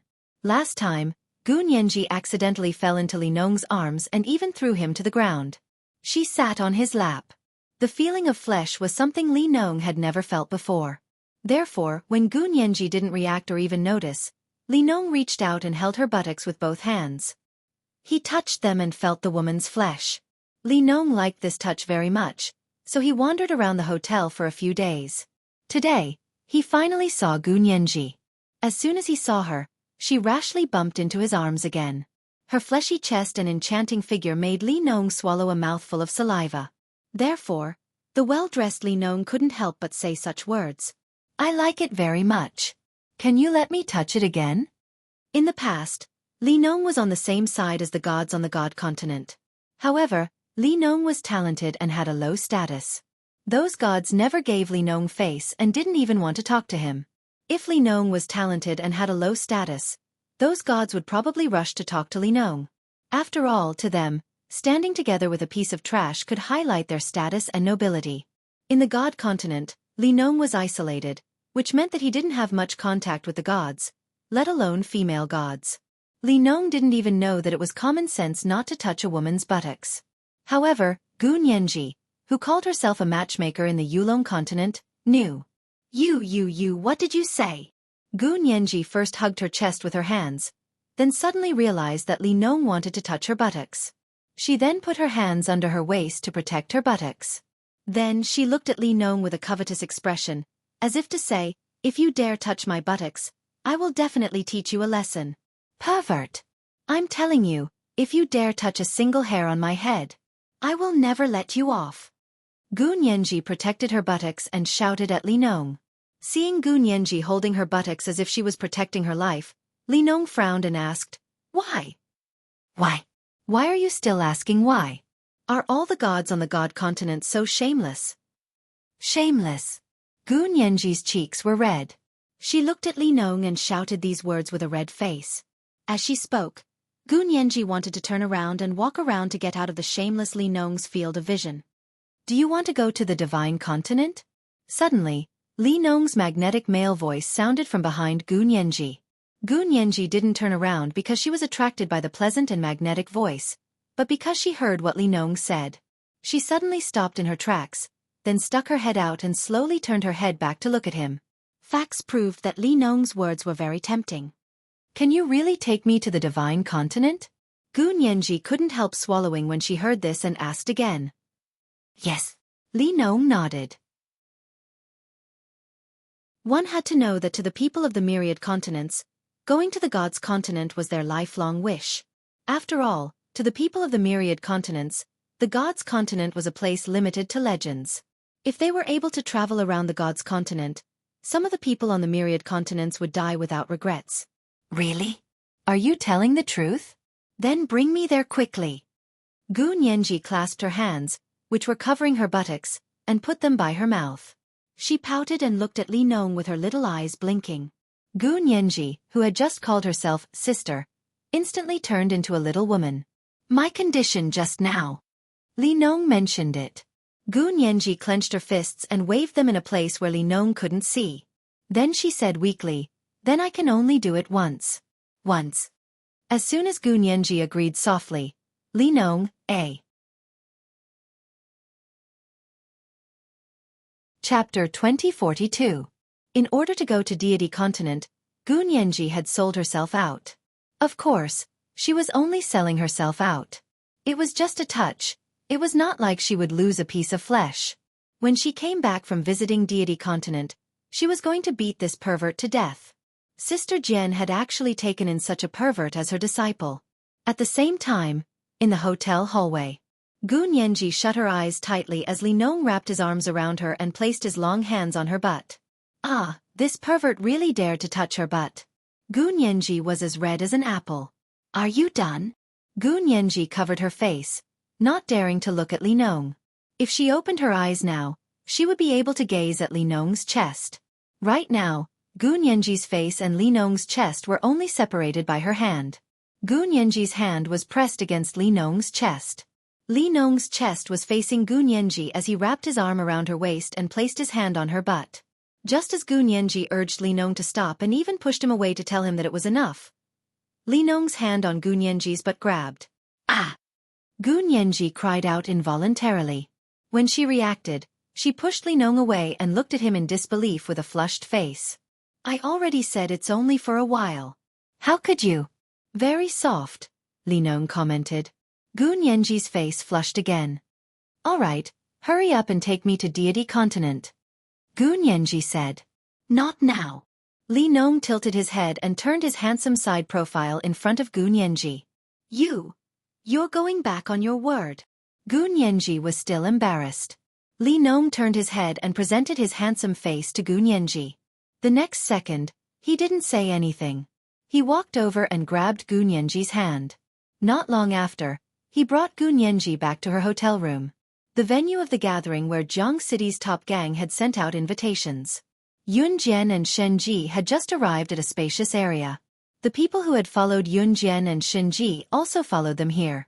Shen Ji had just arrived, and Yun Jian was still following. Suddenly, Shen Ji grabbed his sword and swung it at Yun Jian. When the agents fought, every move was fatal. As a special agent, what they learned was nothing more than how to kill a person in the fastest way possible. It didn't matter if it was an assassination or a dirty trick, as long as he could kill the other party, it was fine. He watched as Yun Jian and Shen Ji walked into the open space and started fighting before they even said anything. Everyone who came over to take a look was stunned. F***CK. He actually attacked without saying anything. Are these two women even human? His attack speed is so fast. He must have learned some martial arts. The surrounding boys broke out in a cold sweat as they watched Yun Jian and Shen Ji fight. At that moment, Yun Jian quickly gave Shen Ji 10 moves.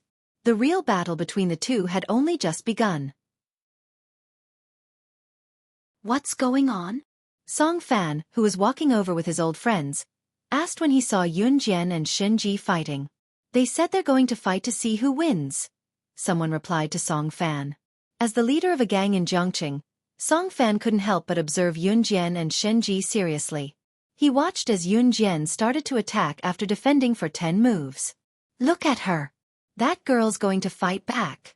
I heard she's the president of the martial arts club. Something interesting is about to happen. Haha. Someone couldn't help but get excited when he saw this. But just as everyone's excited voices died down, Yun Jian and Shinji's figures went from the initial quick exchange to the speed at which they exchanged moves so fast that they couldn't be seen with the naked eye.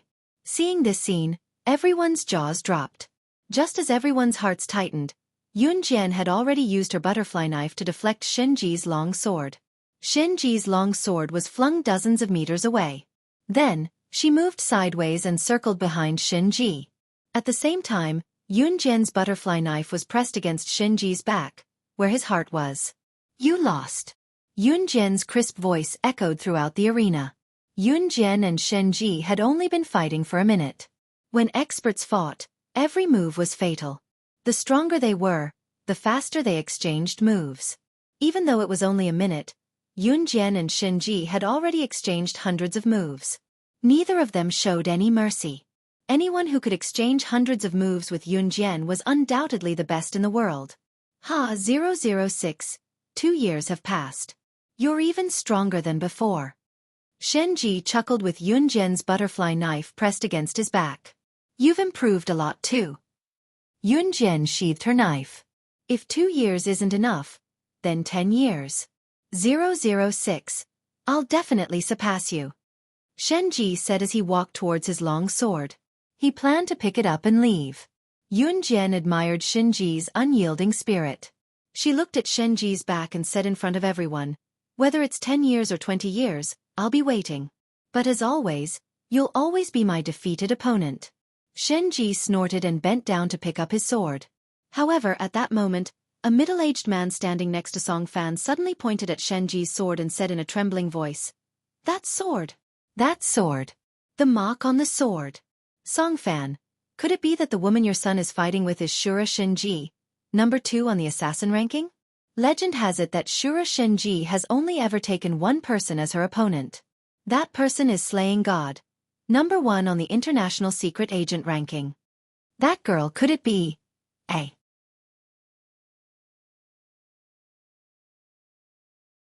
Chapter 2043.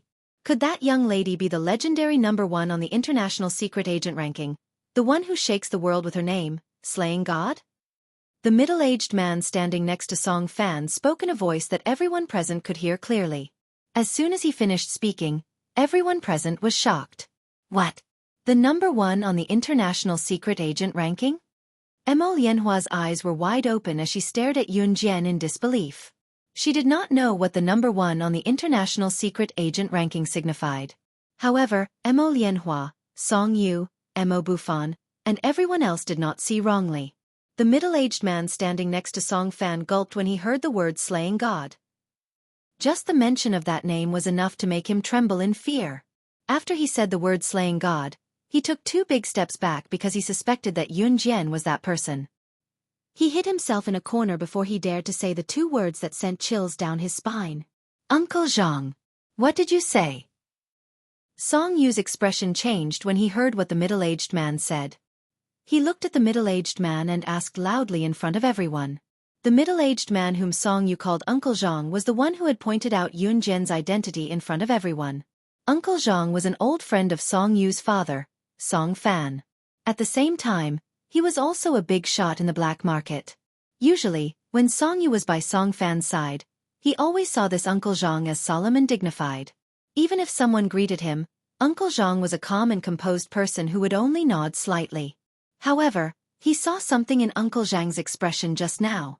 Song Yu saw Uncle Zhang, who had always been calm and composed, show a frightened expression just now. That was enough to prove that the number 1 on the international secret agent ranking, Slaying God, was a terrifying existence. Yun Jian, who was a distance away, did not expect anyone to recognize Shenji's saber. Shenji's saber had been with her for more than 10 years. Moreover, the saber was engraved with her unique Ji character, which could not be imitated by outsiders. Seeing the saber was like seeing the number 2 assassin on the international assassin ranking, Shenji. One had to know one thing. The 3 survivors from Anhun back then, Slaying God, Shinji, and Mad Dragon, were all top figures on the international secret agent assassin chart. Yun Jian aside, Shinji was ranked 2nd on the assassin ranking. Her strength was shocking, and her completion rate of missions was second only to Yun Jian. She was also an existence that made people panic just by hearing her name. Mad Dragon, ranked third on the International Secret Service rankings, codenamed God of War. Mad Dragon was famous for his strength. He wasn't much weaker than Yun Jian and Xueqi. But in terms of speed, Yun Jian was better than him, and it was because of this that Mad Dragon would never be able to surpass Yun Jian. There was no doubt that the three men who had survived in Han were the top assassins on the International Secret Agent ranking list. This was also the reason why Han had such an important position in this world. What? Old Zhang, what did you say? Xueqi, the number 2 assassin in the world?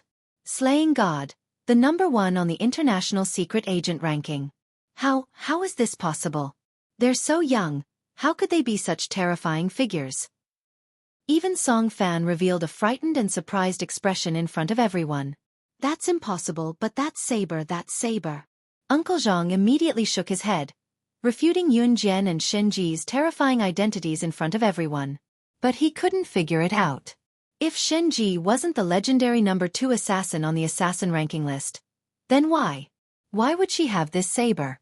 Xueqi saw Song Fan, Uncle Zhang, and the rest's terrified expressions, as well as the surrounding students' pale faces. She laughed out loud, and when she saw that everyone's expressions became even more panicked, she found it amusing and admitted her identity in front of everyone. Ha ha ha, since you've seen it, I won't hide it from you.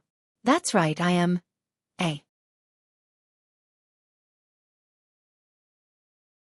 Chapter 2044.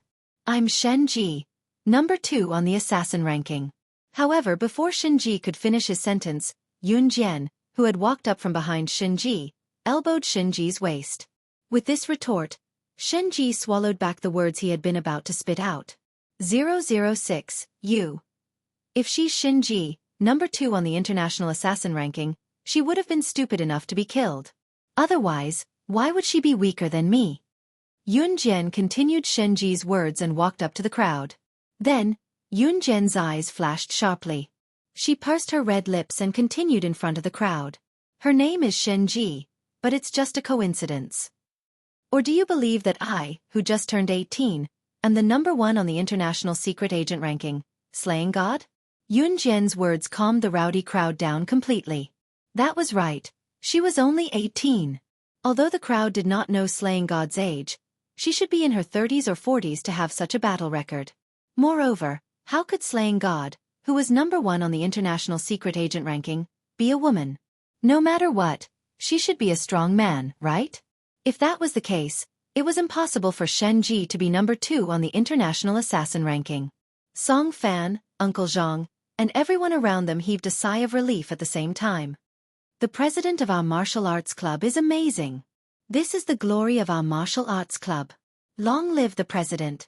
Mo Bufan saw that the opportunity was ripe and shouted at Yun Jian. From now on, our martial arts club will follow President Yun Jian to our deaths. Mo Bufan's shout made the members of the martial arts club around them lift their heads proudly and shout. In a short while, the martial arts club's shouts echoed throughout the hall. We will follow President Yun Jian to our deaths. We will follow President Yun Jian to our deaths. Perhaps Yun Jian's ability was too shocking, but the martial arts club was now proud of Yun Jian. Such a grand occasion was something that had never happened before. Seeing this, everyone present was shocked by the scene. Indeed, Yun Jian was definitely not an international secret agent.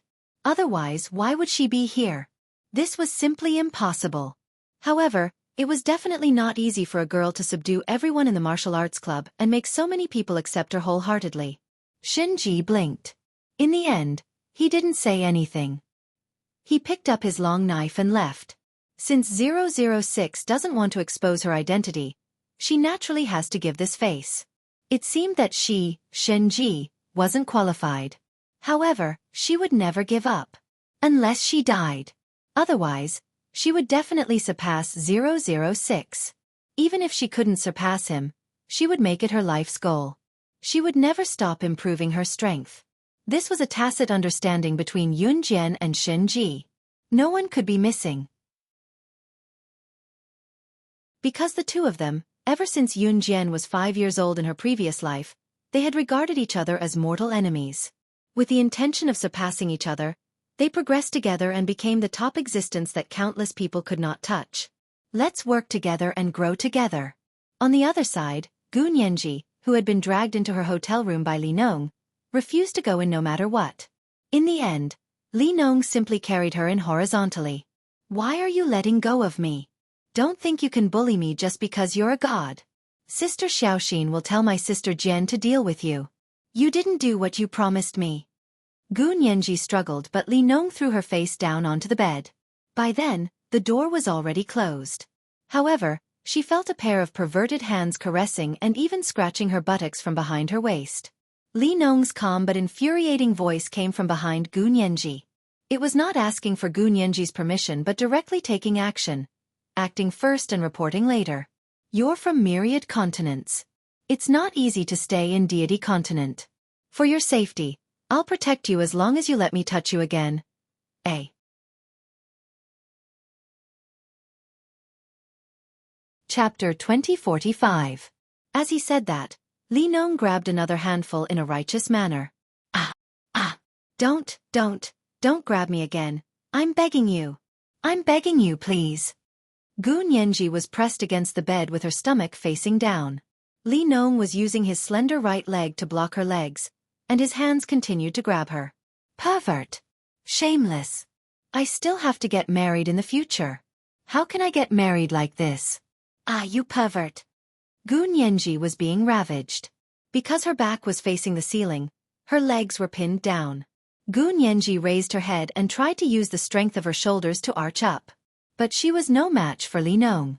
Although they were on Earth and couldn't use the spiritual power of the mainland, Li Nong was much stronger than Gu Nianji. It was clear that Li Nong didn't completely rely on spiritual power on the divine continent. He also added a lot of requirements for physique and physical fitness. So Gu Nianji was naturally no match for him. Gu Nianji shouted, I still have to get married in the future. How can I get married like this? Li Nong's hand, which had been on Gu Nianji's butt, froze. Li Nong froze. Get married? She still had to get married? Gu Nianji turned her head and saw that Li Nong froze when he heard what she said. She gathered her strength and raised her head to push Li Nong away forcefully. Then she quickly stood up and turned around to glare fiercely at Li Nong before running out the door. Just as she ran out the door, Li Nong caught her hand again. What are you doing? I'm starving. I'm going to eat. Gu Nianji felt wronged when she said this. She hadn't even eaten dinner, and this pervert was touching her all over. I'll take you to eat. Li Nong didn't mess around this time. He grabbed Gu Nianji's hand and took her downstairs to eat like a boy in love. On Yun Jian's end. After Shen Ji left, everything seemed to return to its original calm. After that, nothing major happened. However, everyone still stuck to their original plan and played a round of balloon shooting, darts, and other games. Yun Jian didn't participate. Instead, she stood beside Zhu Huili and taught her how to shoot and throw darts. Yun Jian, you also know how to shoot and throw darts. At this moment, Mo Bufan could no longer use the word worship to describe his reverence towards Yun Jian. He moved to Yun Jian's side and spoke with great respect. This was an affirmative statement. He didn't suspect that Yun Jian knew how to play games like guns and darts. Yun Jian merely pursed her lips indifferently. With Yun Jian's guidance, Zhu Huili managed to hit a medium-sized doll. Out of a dozen shots, he only missed once. Zhu Huili had never hit so many balloons before. When he got the big doll, Zhu Huili jumped excitedly and hugged Yun Jian's neck. He was so excited that he couldn't control himself. In the end, until the end of the party, nothing else happened that was worth mentioning. Yun Jian and Mo Bufan left in the opposite direction. Song Yu was staring fixedly at Yun Jian's slender figure, unable to return to his senses for a long time. Mo Lianhua stood to the side and watched as Song Yu stared fixedly at Yun Jian. She couldn't help but feel angry. Song Yu didn't give up his pursuit of Yun Jian. Mo Lianhua didn't dare to stop Song Yu now, but she had the urge to kill Yun Jian. Both of them had their own ulterior motives. About half a month had passed since that day's party. On this day, Mo Bufan, as the vice president of the martial arts club, received news that Zhongqing City would hold a martial arts competition soon. Anyone who was a fan of martial arts could sign up. Because it wasn't a competition sponsored by the school, but an event organized by Zhongqing City, the school's martial arts club had the freedom to participate. However, Mo Bufan would lead everyone to participate in this martial arts competition every year. Moreover, the opponents of their martial arts club weren't people from society. They were martial arts clubs from other schools. At this time, Yun Jian was standing in the martial arts club and speaking to the members. On the eve of the martial arts competition, I will strengthen your training these days. A.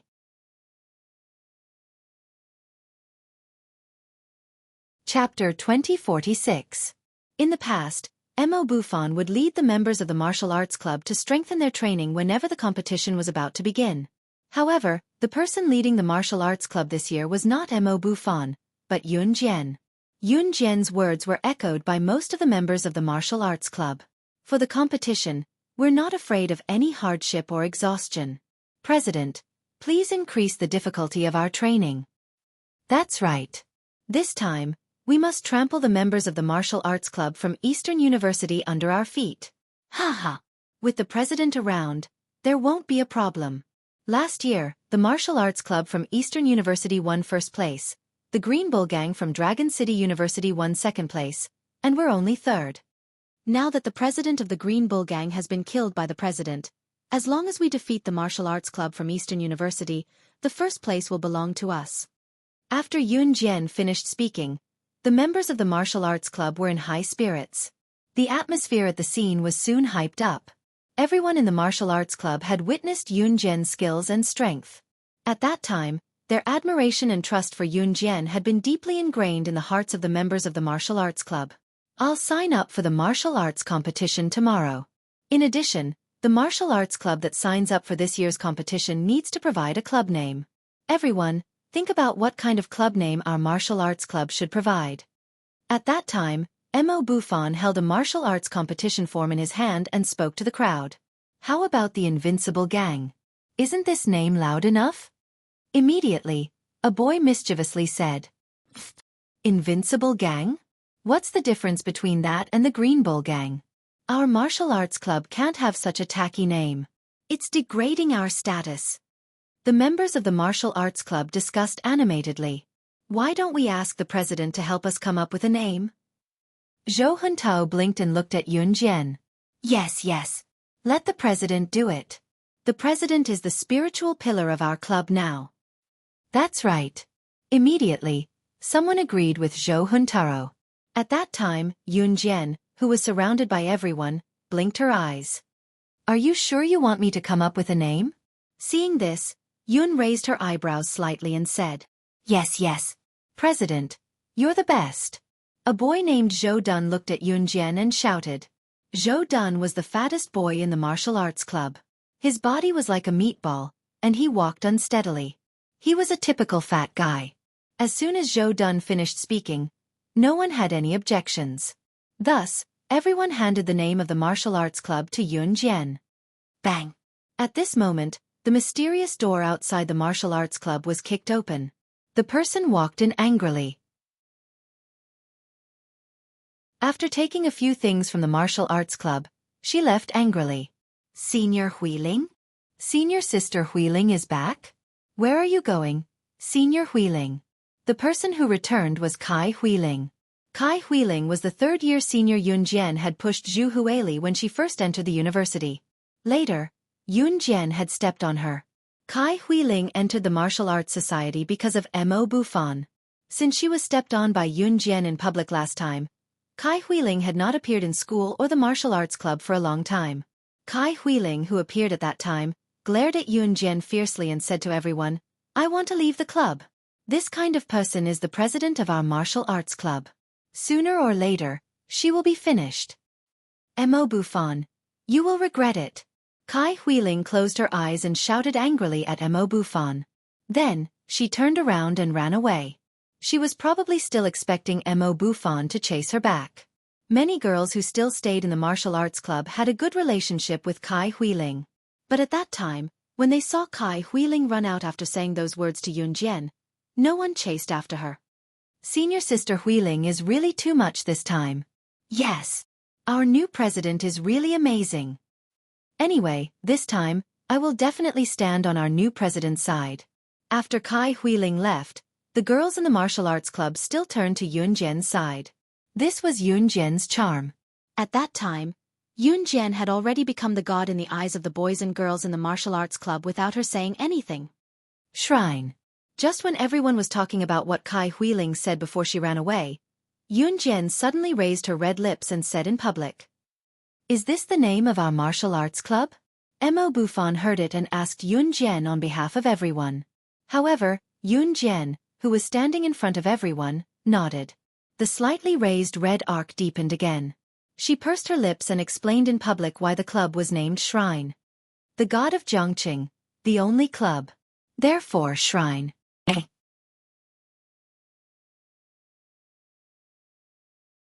Chapter 2047. The God of Rivertown, the only club. The God of Rivertown belonged to the martial arts club led by Yun Jian. The words that came out of Yun Jian's mouth made everyone present unable to calm down. Shrine. This was a name that did not allow for defeat. Whether it was in the martial arts club or in other fields, as long as the shrine was led by Yun Jian, then it was not allowed to fail. First place belonged to none other than them. It took a long time for everyone to recover from the shock of Yun Jian's words. At that time, they all felt sluggish for a moment. These two words gave everyone a feeling of supremacy and supremacy. The unique and righteous. Good name. Our martial arts club will be called Shrine in the future. The God of Rivertown, the only club. These 8 words will be the slogan of our shrine. After Mo Bufan heard this, there was a rush of excitement in his heart. In front of everyone, he repeated the name that Yun Jian had given and the meaning behind it. At that time, after hearing Mo Bufan's words, everyone's heart was boiling with excitement. Okay. Listen to the president. Whatever the president says. Everyone agreed unanimously. Unknowingly, everyone in the martial arts club had already regarded Yun Jian as the core. The martial arts club's competition is about 1.5 months later. Now that there is still 1.5 months for us to train, we must strengthen our training progress. In this 1.5 months, as long as you are free, come to the martial arts club. Work hard and think about the competition. If you get first place in the competition, there will be a reward of 30,000 yuan. If you can get this reward, it will be divided equally among everyone. So, everyone, work hard for 1.5 months. Come on. Mo Bufan encouraged everyone for a while. In fact, Mo Bufan's family was so rich that it was naturally impossible for them to lack this 30,000 yuan. On the contrary, this martial arts club could be set up by Mo Bufan himself. Otherwise, the University of Electronic Science and Technology of China did not have any extra space to provide for the martial arts club. Mo Bufan really liked martial arts. There is a reward? Haha. My motivation is here again. The first place of this martial arts competition belongs to our shrine. Sure enough, when they heard that there was a reward, everyone's fighting spirit became stronger. In the next few days, the members of the martial arts club really worked hard. Whatever Yun Jian said, they did it. 7 days passed in the blink of an eye.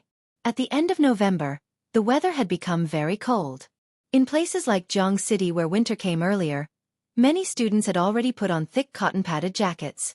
At the end of the month, the school arranged exams. Yun Jian left the exam hall early after she was done with her question. University was different from junior high and high school. If you left after you finished your paper, the teacher wouldn't say anything. At most, the teacher would ask you if you were sure you wanted to hand in your paper. She was wearing a light blue down jacket. It was an ordinary piece of clothing, but it accentuated her figure. At the same time, Yun Jian shoved her phone and both her hands into her pockets as she made her way to the university gate. He had just sent her a message.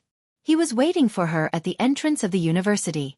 Yun Jian was stopped by Song Yu, who had just come from a university of the East, when Yun Jian walked out of the gate. Yun Jian. As he spoke, Song Yu ran to Yun Jian with a rose in each hand. Ever since the gathering, Song Yu had been sending roses to Yun Jian every day without missing a single day. However, Yun Jian never paid attention to it, let alone accepted it.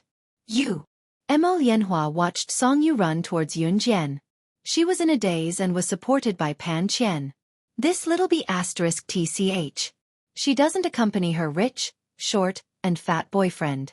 She seduces Mr. Song every day. She's two-timing. Disgusting. Pan Qian said angrily after supporting Mo Lianhua. However, just as Pan Qian finished speaking, she suddenly saw Song Yu happily walk to Yun Jian's side. But then, a handsome man arrived in front of Yun Jian before Song Yu. After that, the handsome man wrapped his arm around Yun Jian's slim waist and shot a murderous glance at Song Yu, who was holding a bouquet of roses in his hand and looked pathetic in comparison to him. Such a handsome man.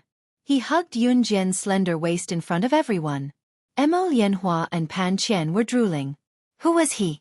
How could there be such a handsome man in this world? Who are you? Why are you hugging my woman? Song Yu saw Ce suddenly appear. He looked at Yun Jian angrily and shouted at Ce. He looked as if he had already won Yun Jian's heart. Your woman. Ce frowned when he heard it. When did my wife become your woman? Ce hugged Yun Jian's slender waist tighter. Wife. Mo Lianhua and Pan Qian, who were far away, exclaimed in shock. No, that's impossible. Are you Yun Jian's short, fat boyfriend? Song Yu shook his head in disbelief. He was short, fat, and fat? Ce's handsome brows creased slightly. Before Song Yu could react, Ce was already smiling. After showing off his and Xiao Jian's marriage certificate in country R, Song Yu, Mo Lianhua, and Pan Qian were shocked. Ce took out the pregnancy test he had taken from the hospital last time. There was an error on the pregnancy test, but the words, pregnancy confirmed, were still there. Ce held the pregnancy test between his slender fingers and showed it to Song Yu, Mo Lianhua, and Pan Qian. Then, while Song Yu and Pan Qian looked like they had eaten such tea, Ce continued his lie that was so thick-skinned that even a gun could not penetrate. Xiao Jian is already pregnant with my child. A.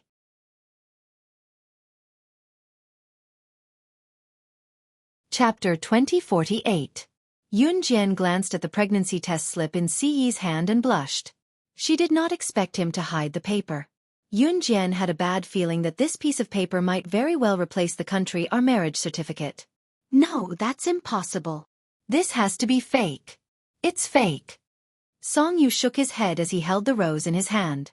Yun Jian, I made a love circle with 99 roses for you the last time and sent you roses every day for so many days. I can swear to the heavens that I love you. How can you not understand my love for you? Song Yu looked at Yun Jian as if Yun Jian had betrayed him and gotten together with Ce. Yun Jian's lips curled into a scornful smirk. The man had even placed a love circle with 99 roses for Xiao Jian? Ce, who was not that jealous just now, was instantly envious. Ce had no intention of killing Song Yu just now, but Ce's brows were furrowed as a murderous intent spread from Ce. Song Yu, Mo Lianhua, and Pan Qian could not help feeling a chill run down their spines. Before Ce could make a move, Yun Jian had already wrapped her arms around Ce's chest. Her head could only reach Ce's chin as Yun Jian pressed the side of her face against Ce's chest. The scene was so loving that Song Yu could not take his eyes off it. That was not all. Yun Jian did it in front of Song Yu, Mo Lianhua, and Pan Qian, who had initially said that Ce was a short, chubby rich kid and was now dumbfounded. She tiptoed and raised her hand to grab Ce's collar like a kitten scratching an itch, causing Ce to bend down.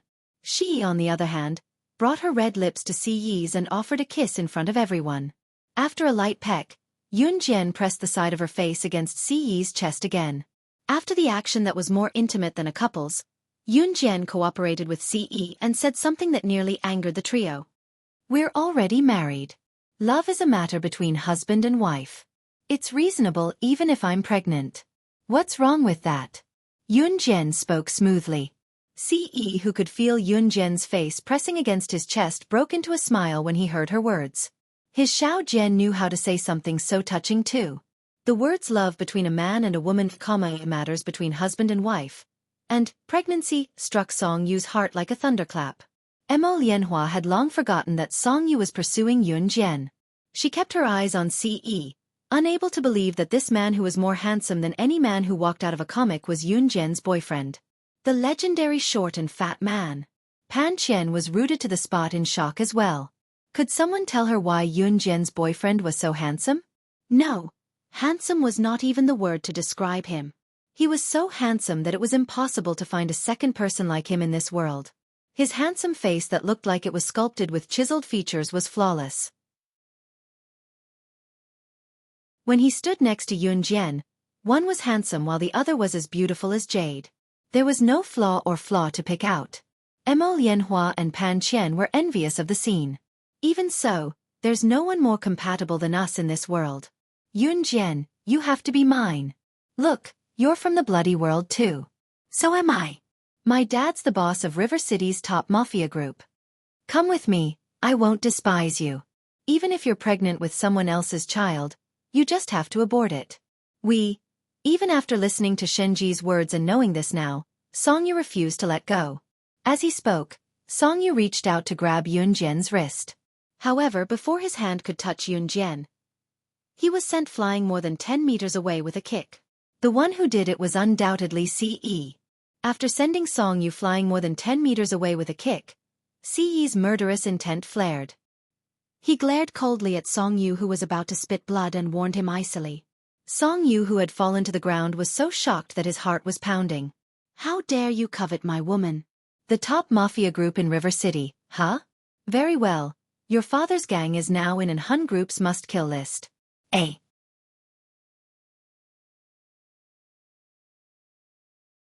Chapter 2049. Ce's words were like the summons of the King of Hell. His voice reached Songyu, Emo Lianhua, and Pan Qian's ears. Emo Lianhua and Pan Qian almost screamed when they saw Ce's kick. So handsome. They had never seen a man as handsome as Ce in their lives. When Songyu was sent flying with a kick just now, Ce had done it with half of his arm around Yunjian. Ce's words almost made Emo Lianhua and Pan Qian scream like love-struck girls. But in the end, they held it in. Emo Lianhua originally wanted to kill Yunjian because of Songyu's confession to Yunjian. But now, Emo Lianhua didn't even want to look at Songyu. If possible, she wanted to trade with Yunjian. However, unlike Emo Lianhua and Pan Qian, although Songyu didn't participate in the matters of his father's gang, he had heard a lot about it from his father. In the underworld, the last people to provoke weren't international mafia bosses, nor were they international arms magnates. Compared to these two organizations, all the international mafia bosses and international arms magnates had to step aside. And these two organizations were an Hun organization and Kosha mercenaries. Anyone who provoked these two forces would be standing directly on top of a coffin, separated from the Grim Reaper by a distance of 0 meters. Songyu was no stranger to an Hun organization's must-kill list. Songyu's father, Song Fan, had warned Songyu in a very strict manner that anyone who was listed on an Hun organization's must-kill list would become a wanted criminal of an Hun organization. In the future, as long as an Hun organization's assassins or secret agents saw them, they would directly eliminate the wanted person or organization with a bounty. One had to know that an Hun organization's assassins and secret agents had the ability to wipe out a gang. When Songyu first heard this, he was so scared that his face turned green and purple. He even swore that he would never provoke an Hun organization in his life. But what did he just hear? He actually heard Ce say that his father's gang was already listed on an Hun organization's must-kill list. My Hun organization? Ce's words made Songyu's eyes widen. Why you're from the Hun organization? Songyu was sent flying more than 10 meters away. At this moment, he didn't have time to get angry, nor did he have time to cover the place where he was hurt. He stared at Ce with wide eyes. Although Emo Lianhua and Pan Qian didn't know what was going on when they saw how fearful Songyu was of the Hun organization, they were even more mesmerized by Ce's handsomeness. At that moment, Emo Sen, who was standing not far away, walked over from the side. Young master, the #1 gang in Rivertown has been added to the must-kill list. Emo Sen did as he was told when he heard Ce's words. Ce shifted her gaze from Songyu to Yunjian. Then, in front of Songyu and the others, he took Yunjian's small hand and turned to leave. Songyu was completely paralyzed on the ground. Emo Lianhua and Pan Qian wanted to chase after him, but they were frightened by Emo Sen's fierce eyes. At the same time, Ce was holding Yunjian's hand as they walked down the street. Xiao Jian, why are your hands so cold? Ce asked softly as he felt Yunjian's icy hands. Yunjian adjusted the light blue down jacket she was wearing and answered, I just finished my test paper in the classroom. She had been holding a pen when she was doing her test paper. Of course, her hands were cold in this wintry weather. Ce frowned slightly at that and pulled Yunjian to a milk tea shop without another word to order a cup of milk tea for Yunjian to warm her hands. Before the milk tea was ready, Ce held Yunjian's small hand in his large one to keep Yunjian warm. The shop owner passed the milk tea to Ce and quickly passed the hot milk tea to Yunjian to warm up her cold hands. The shop owner could not help exclaiming at the sight. "Young man, there aren't many college students who spoil their girlfriends like you." The shop owner thought that Ce would be smug about how he spoiled his girlfriend, but instead, Ce frowned and explained in annoyance, "My girlfriend isn't my girlfriend. We're married. She's my wife." A.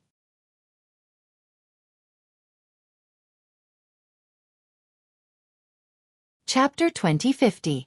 Ce was upset when he heard the milk tea shop owner say that Yunjian was only his girlfriend.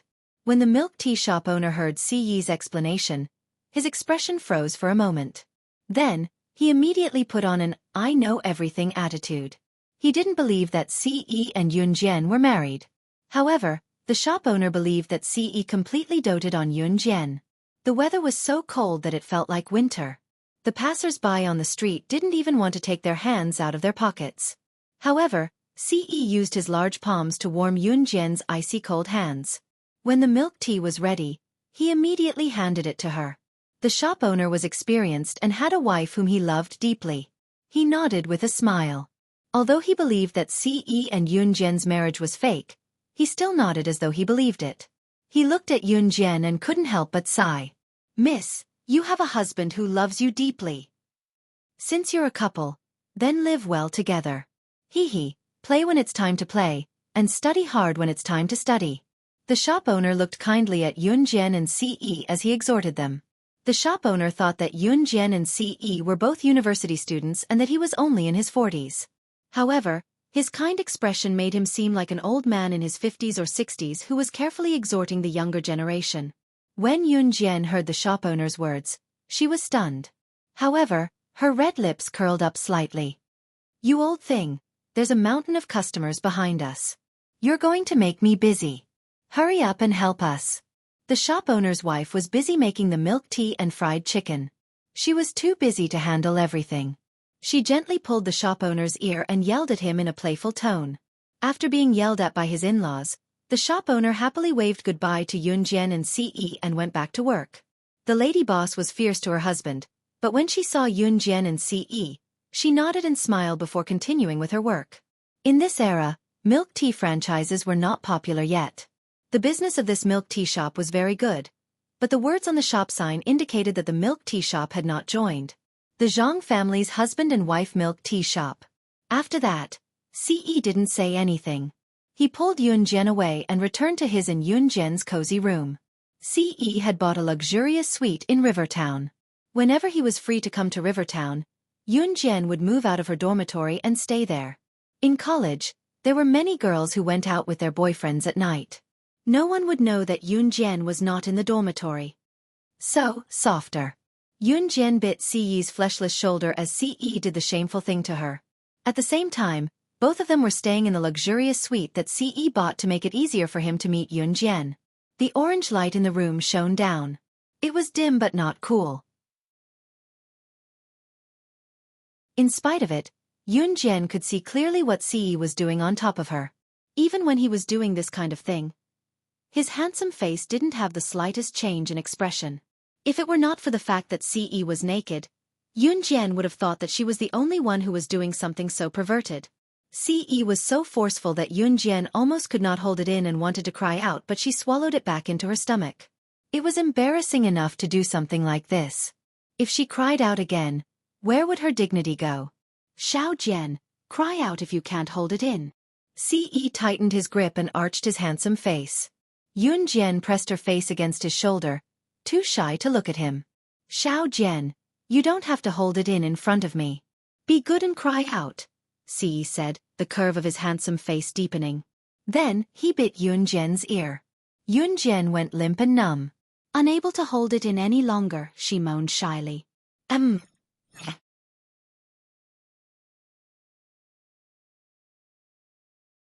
Chapter 2051.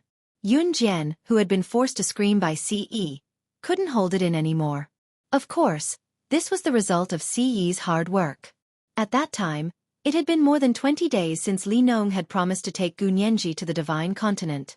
After Li Nong had taken Gu Nianji to a small restaurant to eat, he hadn't done anything else. He hadn't taken Gu Nianji to the Divine Continent. Of course, it wasn't that he had broken his promise, but that Li Nong had just arrived on Earth and didn't plan to go back yet. But at that moment, Gu Nianji angrily knocked on Li Nong's door. Li Nong, who was dressed in formal clothes, opened the door. After seeing Gu Nianji standing behind the door without anyone noticing, Li Nong's eyes lit up slightly. "Hey kid! Where are you playing with your sister? It's been almost a month. Why haven't you taken me to the Divine Continent? Let me tell you, if you don't take me to the Divine Continent, I'll follow you all the time in the future and won't leave. I'll guard you until you take me to the Divine Continent. Otherwise, don't even think about walking out of this door." Gu Nianji straightened her body and spread her legs and hands like a spider. She had an expression that said, "If you don't promise me, I won't leave." "Are you sure you'll follow me wherever I go?" Li Nong raised his eyebrows slightly when he heard Gu Nianji's words. He suddenly looked down and met Gu Nianji's eyes. A sly and deep smile appeared on his handsome face. When Gu Nianji saw this sly and deep smile, she took a deep breath. Then she looked at Li Nong again. Why did she feel that something was wrong? However, Gu Nianji didn't think too much about it. She nodded at Li Nong, then laughed and stretched out her hand. Yes, I'll follow you wherever you go. I'll annoy you to death. You pervert. You're still going back on your word. Then let's go." Li Nong didn't wait for Gu Nianji to finish speaking. He grabbed Gu Nianji's wrist and closed the door of his hotel room. He dragged Gu Nianji out of the hotel. "Hey, what are you doing? Why are you taking me out?" Gu Nianji tried to break free from Li Nong's grip, but Li Nong took her and ran. Gu Nianji wasn't like this before. At that time, Gu Nianji kept calling herself sister because she wanted to pretend to be a big brother in front of Li Nong. "Let me tell you, it doesn't matter where you take me. I won't listen to you." In order to show her determination, Gu Nianji patted her chest and said to Li Nong, "Let's eat." Li Nong's lips curved into a smile when he heard Gu Nianji's solemn vow. "Aren't you going?" he added. Gu Nianji gulped when she heard the word eat. She was about to say no, but she changed her mind. "Even after eating, I won't forgive you. You have to take me to the Divine Continent." "Okay," Li Nong replied quickly this time. After he finished speaking, he pulled Gu Nianji towards the restaurant.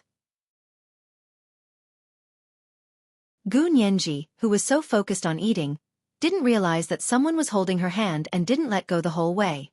At the same time, after they were done, Ce carried Yunjian, who was limp and weak, into the bathroom to wash her. At first, Ce really did wash Yunjian carefully for her. "I'll get up first. Take your time." Yunjian wanted to get up first after soaking in the bathtub for so long. Who knew that just as Yunjian stood up, Ce, who scanned the beautiful scenery around them, knew to pin Yunjian down in the bathtub. "Xiaojian, you're so beautiful." Ce scanned Yunjian without any obstacles. What the gaze meant was obvious. Yunjian could tell at a glance after being with Ce for so long. The 666 days of the divine spring surfaced in Yunjian's mind. Don't do it here." Yunjian blushed shyly, revealing her girlish face that she only showed in front of him. "Xiaojian, I can't wait any longer." Ce's lips curved before he pushed her legs apart and went on a rampage in the water.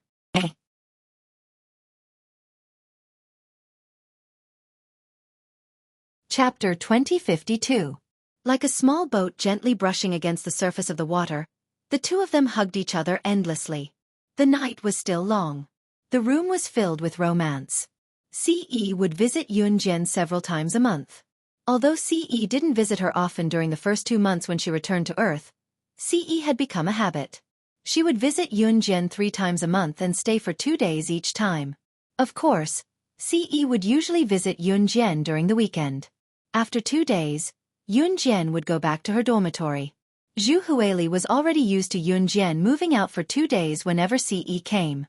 Of course, as long as Yunjian went back to her dormitory, Xueqi would go with Yunjian as usual. That afternoon, it was almost time for class. Yunjian and Zhu Huili went to the classroom first. Seeing Yunjian and Zhu Huili leave the dormitory, her roommate Xueqi went up to Miao Li and asked, "Miao Li, did you ask Yunjian to go with you on purpose during the last gathering?" Miao Li's eyes flickered when she heard Xueqi mention this.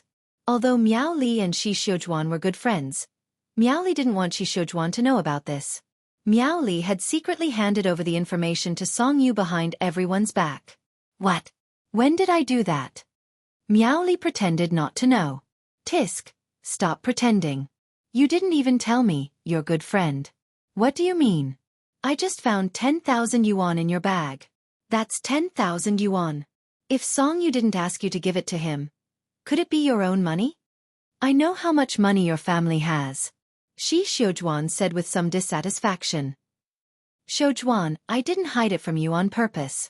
Song Yu forbade me from telling anyone else. Otherwise, he wouldn't have given me so much. Miao Li realized that her lie was exposed. She rolled her eyes and quickly thought of an excuse to cover up her lie. Well, I'm your friend. I'm happy for you. Xueqi was fooled. Miao Li and Xueqi didn't know that Yunjian was standing outside the dormitory. The soundproofing effect of the dormitory was quite good. The people inside the door usually couldn't hear the conversations of the people outside, and the people outside usually couldn't hear the conversations of the people inside the dormitory. But at that time, Yunjian heard the conversation between Miao Li and Xueqi clearly. Yunjian's deep eyes flickered slightly. A trace of coldness flashed across the corner of her mouth and disappeared without a trace in an instant.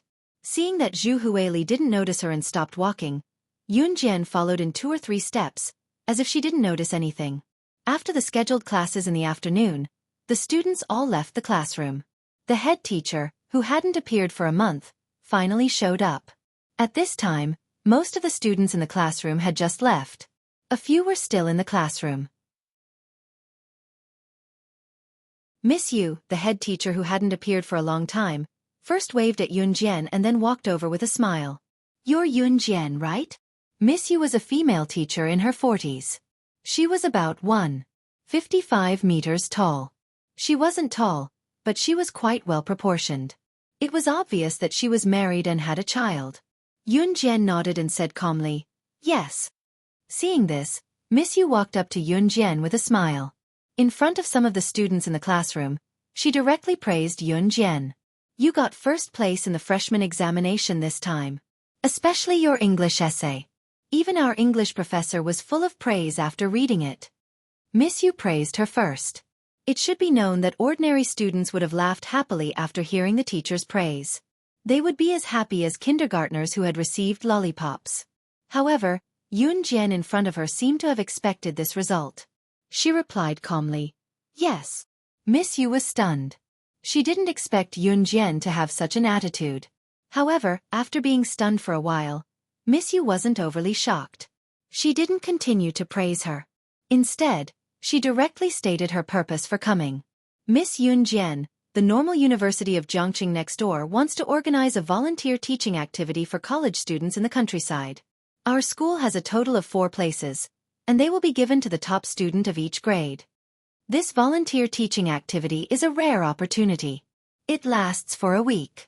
The purpose is to let college students experience some of the hardships of rural life and bring joy to the rural children during this week.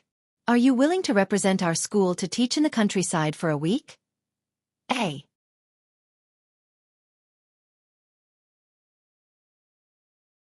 Chapter 2053. Volunteer teaching, as the name suggested, refer to supporting the education and teaching management of primary and secondary schools in rural areas in underdeveloped areas. In layman's terms, going to the countryside for volunteer teaching meant going to some backward villages where the economic conditions could not keep up. Teaching classes for the children in rural towns, so that they could also experience the life of some of the children with better economic conditions or living in the city. Not to mention 2002, even now, there were still many children in poor areas who had problems going to school. They longed to go to school, but they did not have the money. Most of the children who were born in well-off families with better economic conditions hated learning. They wished that they could skip the 9 years of compulsory education in primary and secondary schools so that they could enter society directly. It was a sharp contrast to the students in poor areas who had to climb several mountains to get to school from home. Every day, they had to walk for nearly 2 hours on the mountain road to get to school.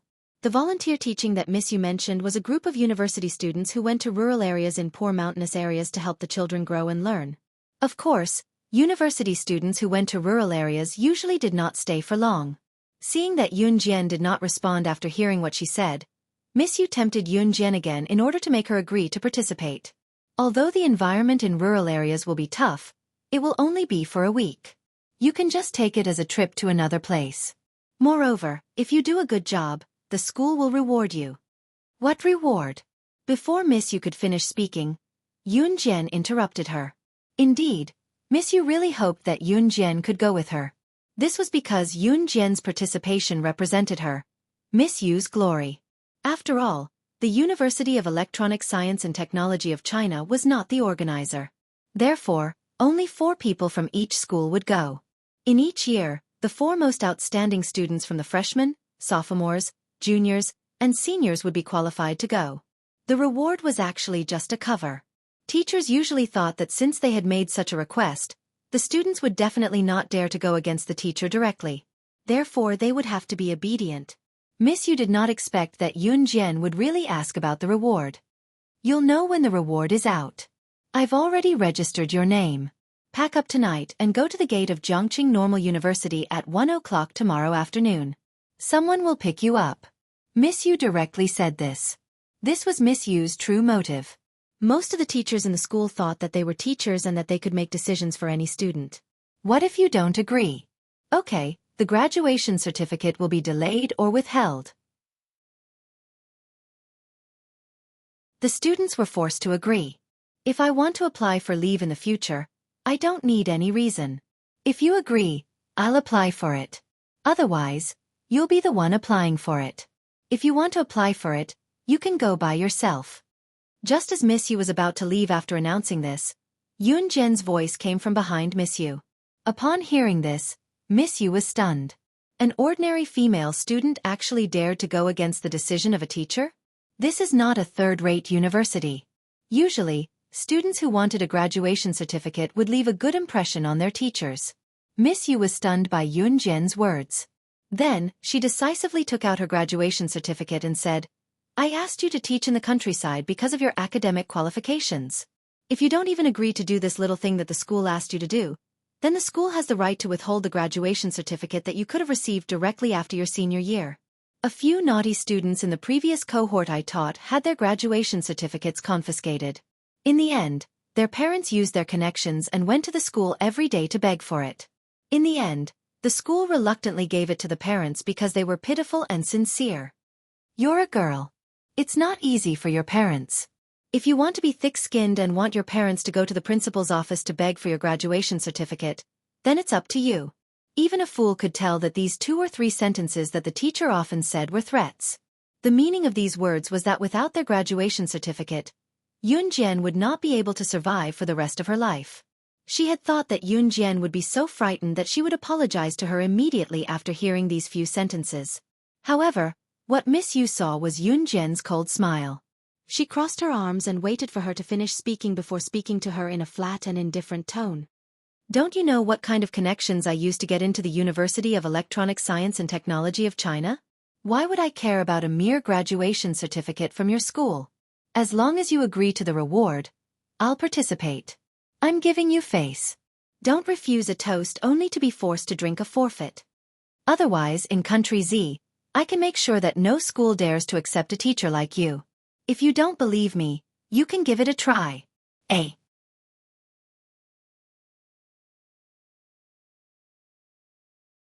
Chapter 2054. Yun Jian was extremely disgusted with Miss Yu's threatening tone despite her appearance as a teacher.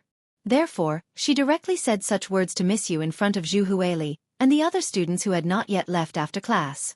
Hearing Yun Jian's words, Xueqi was stunned. The other students who had not yet left were also shocked. When they reacted, the naughty boys who had not yet left gathered together and whispered to each other. Oh my God, Yun Jian from our class is fighting with the homeroom teacher. Too fierce. Even we don't dare to fight with the homeroom teacher easily. The homeroom teacher threatened her, But she actually threatened the homeroom teacher in return. "TSK, this chick is beautiful with big breasts and a perky butt. I didn't expect her to be so arrogant. The president of a martial arts club is really different." The conversation of this group of boys was almost as soft as the buzzing of mosquitoes. Miss Yu did not hear it. Yun Jian's ears were good and she heard it clearly, but she ignored it. Miss Yu, who was standing opposite Yun Jian, was stunned by Yun Jian's words. Then Miss Yu suddenly remembered that during the last teachers' meeting, the principal asked her to stay alone after the other teachers left and told her to take care of a classmate named Yun Jian in their class in the future. Miss Yu had already forgotten about it. But when she heard Yun Jian's words, her ears rang and she immediately recalled it. Could it be that Yun Jian had a terrifying background? Thinking of this, Miss Yu felt a lingering fear. If that was really the case, then she could not afford to offend her. Okay. Yun Jian, I promise you. I'm not that hard to talk to. If you had told me clearly earlier, I would have agreed directly. Then in the future, if you want to take leave from school, you don't need any reason. I will agree. But you have to tell me before you take leave. I have to know that you are safe. After all, the students were in school. If something happened to them, the teachers would also be responsible. If they couldn't find the culprit, the parents would make a fuss at the school. Yun Jian was not an unreasonable person. Naturally, she nodded. Sure. Then go to the gate of Jiangqing Normal University tomorrow morning at 1 o'clock in the afternoon. Remember to bring your luggage.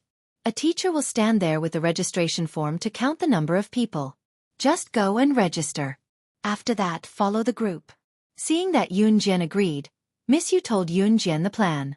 What he got in return was Yun Jian's emotionless reply. Yes. The next day, 1 p.m.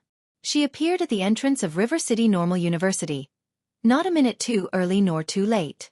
In the distance, there were more than 20 university students standing next to a teacher who was registering the number of students.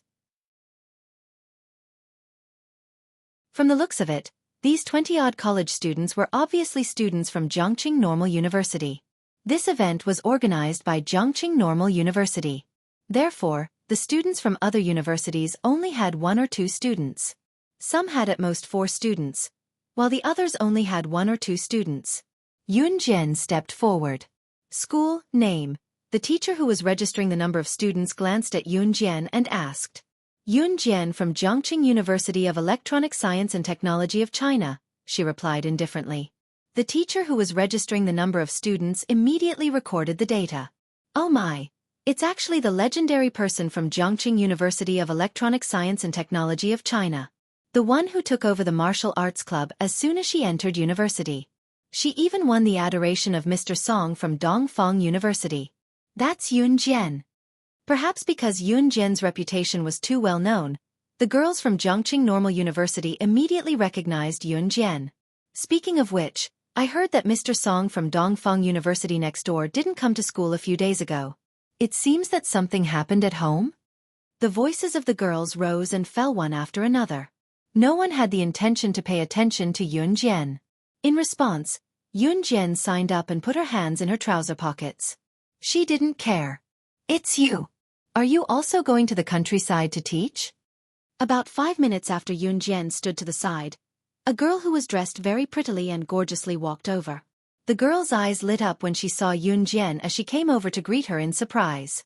It was Liang Xiumin, the daughter of Gu Yunjian's childhood friend, old Liang, who had brought his wife and daughter to go on a trip with Gu Junjian last time by the beach. The pampered young mistress. After the trip, Yun Jian and Liang Xiumin had taken the bus from Longmen City to Jiangqing. Liang Xiumin had even invited Yun Jian to her school to play with a blushing face before she ran off after that. Yun Jian still remembered her.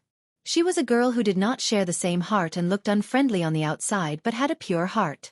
All in all, Yun Jian had a good impression of Liang Xiumin. Now that Liang Xiumin greeted her, Yun Jian could not help responding, hey.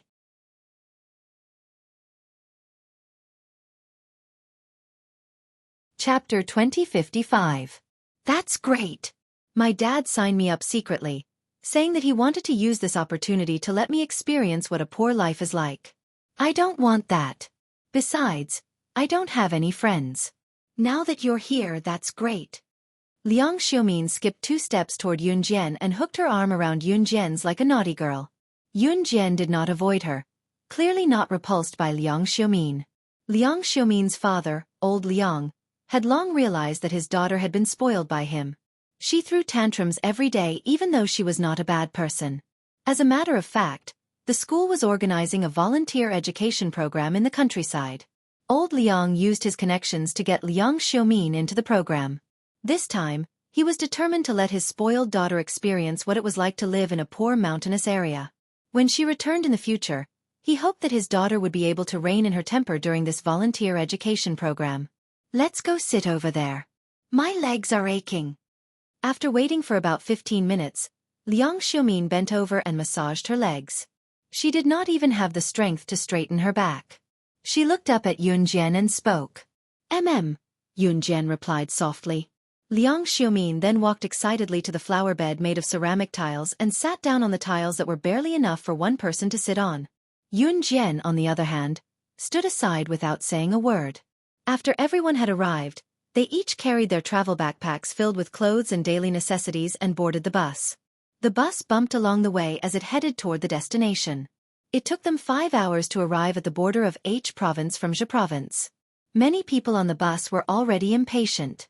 "Why aren't we here yet? It's been 5 hours. Someone's grumbling came and went.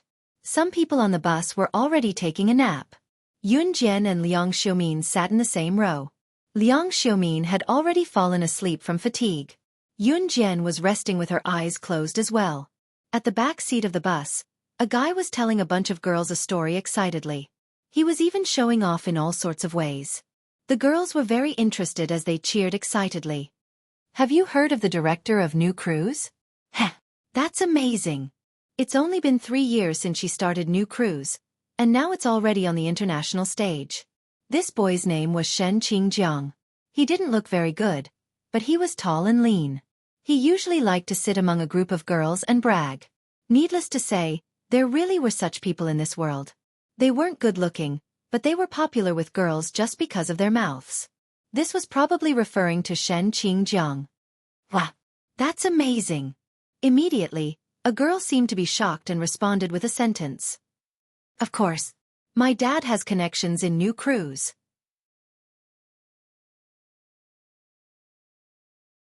"If you want, I'll sneak you over to New Cruise to have some fun. It's not the first time I've been there." Seeing that the girls were interested, Shen Qingjiang became more and more excited.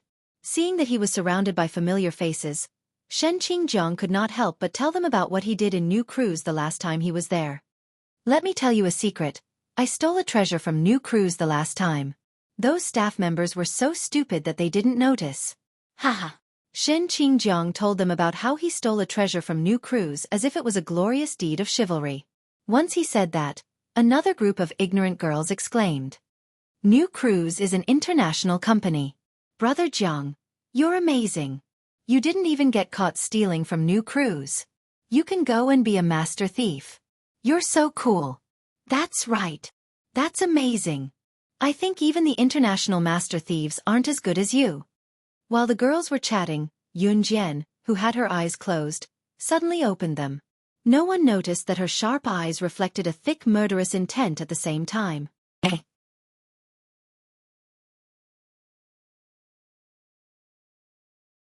Chapter 2056. The guy named Shen Qingjiang was still bragging when he suddenly saw the prettiest girl in the car, whom he had been paying attention to earlier, walk up to him from the front seat. Shen Qingjiang whistled and looked at Yun Jian, who was walking up to him. Thinking that Yun Jian was captivated by what he said just now as well, he flipped his hair and stopped the topic, telling Yun Jian, "What's wrong with you? Pretty lady, are you interested in New Cruise too? What did you steal from New Cruise?" Yun Jian asked with a cold expression. 2 days ago, Zhang Zhifan had sent her a message. Something had been stolen from New Cruise. The item was worth hundreds of thousands, which was not worth much to New Cruise. However, the person who had stolen the item had conveniently taken away the design blueprint of the latest sports car that New Cruise had purchased at a high price. It was very important to New Cruise. The design blueprint was the inspiration of a professor who was a genius in car production. It was the only one in the world, and even the professor could not produce a second one. New Cruise was equipped with cameras, but the cameras in this era were very blurry. One could only vaguely see a person's silhouette. Moreover, the person who had stolen the design blueprint of the latest sports car happened to be carrying the camera. Currently, New Cruise had begun a large-scale search for the thief. This had happened 2 days ago. If they had not found the thief, Yun Jian was planning to return to New Cruise and search for the culprit personally. However, she did not expect to hear Shen Qingjiang's words here. Shen Qingjiang had long scanned the pretty female university students in the car and had spotted the prettiest one among them, Yun Jian. However, Yun Jian did not seem to care about anything, so Shen Qingjiang found it difficult to make a move. However, Shen Qingjiang did not expect Yun Jian to offer herself to him. When he heard Yun Jian's words, Shen Qingjiang thought that Yun Jian was interested in what he had said. He quickly replied, "What else could it be? A treasure, of course. Brother Jiang stole it, so it belongs to him. New Cruise doesn't lack these things. You're not even Brother Jiang's girlfriend, so why are you being so nosy?" A fat girl stood in front of Yun Jian. At the same time, she shook her body twice with a rude and unreasonable look on her face. "You're a student from another school, right? They are so nosy that their elbows are about to reach out to our Jiangqing Normal University. Stand further away. Stand further away. What an eyesore." Together with the chubby girl, there was an elegant and beautiful young lady with a slender figure. She was dressed in luxurious clothes and stood in front of Yun Jian, shooting a disdainful glance at Yun Jian. Whether it was Shen Qingjiang, the fat girl, or the good-looking girl who spoke later, they were all students of Jiangqing Normal University. The chubby girl was called Kai Xinyuan, and the good-looking girl was called Wu Zhizhi. Kai Xinyuan and Wu Zhizhi were mesmerized by Shen Qingjiang. They did not know what was right and wrong, so they started yelling at Yun Jian. The other girls around Shen Qingjiang commented on Yun Jian as well, calling her shameless for coming up to them out of the blue. Indeed, if what Shen Qingjiang did had nothing to do with Yun Jian, then Yun Jian would be shameless for coming over out of nowhere. However, Shen Qingjiang admitted that he had stolen something from New Cruise. Moreover, Yun Jian had seen the surveillance video. The thief who had stolen the design blueprint had the exact same build as Shen Qingjiang. Yun Jian would remember anyone who caught her eye, no matter how tall or strong they were. This was the result of her years of experience and ability in assassination. Yun Jian ignored Kai Xinyuan and Wu Zhizhi. She looked at Shen Qingjiang coldly and said bluntly, "Among the things you stole, there were a few blueprints for the interior and exterior of sports cars." "How did you know?" Shen Qingjiang exclaimed in shock when he heard Yun Jian's words. "Pretty girl, don't tell me you have superpowers? You're amazing!" Shen Qingjiang exclaimed as he looked at Yun Jian. It sounded like he was exclaiming, but in reality, Shen Qingjiang wanted to get closer to Yun Jian. As he spoke, Shen Qingjiang pushed away a girl who was secretly touching his thigh beside him. He patted the spot and said to Yun Jian, "Pretty girl, you're a pretty girl. Beauty, it seems like you're a kindred spirit. Why don't we sit down and talk? What do you think? I'll bring you to New Cruise next time. How about that? I've been researching how to be a master thief recently. I realized that I'm really suitable to be one. Want to join me?" Shen Qingjiang's words immediately made Wu Zhizhi unhappy. "Brother Jiang, didn't you say you'd bring me?" "Don't worry, I'll bring you next time." Shen Qingjiang brushed Wu Zhizhi off and turned to look at Yun Jian. Hand over the design blueprint. Shen Qingjiang had just turned to look at Yun Jian when Yun Jian spoke. Shen Qingjiang was stunned when he heard that. "Pretty girl, I got those with my own abilities. Why should I give them to you? Unless you sleep with me." Before Shen Qingjiang could finish his sentence, Yun Jian stood before him. Yun Jian stood in front of Shen Qingjiang and the others. Her expression did not change and her cold eyes were as sharp as ever. In the next second, Yun Jian's right hand came to the side of Shen Qingjiang's neck. Shen Qingjiang thought that Yun Jian was going to let him touch her hand. Just as he was about to touch her hand with a smile, a cold object pressed against his neck before he could touch Yun Jian's hand. That object reflected a ray of light from the setting sun that shone through the window of the bus. It was only then that the crowd saw that Yun Jian was holding a shiny butterfly knife. Before the crowd could react, Yun Jian had already spoken in front of everyone on the bus. Her voice was as cold as ice in February. In the next second, everyone on the bus widened their eyes in shock. You stole my stuff and invited me to steal from my company. How dare you? Do you really think that I'm just a decoration as the chairman of New Cruise? 8. You're tuning in to the Xueqi's Martial Arts Saga YouTube channel. Don't forget to subscribe and join us on this journey to catch the most captivating stories.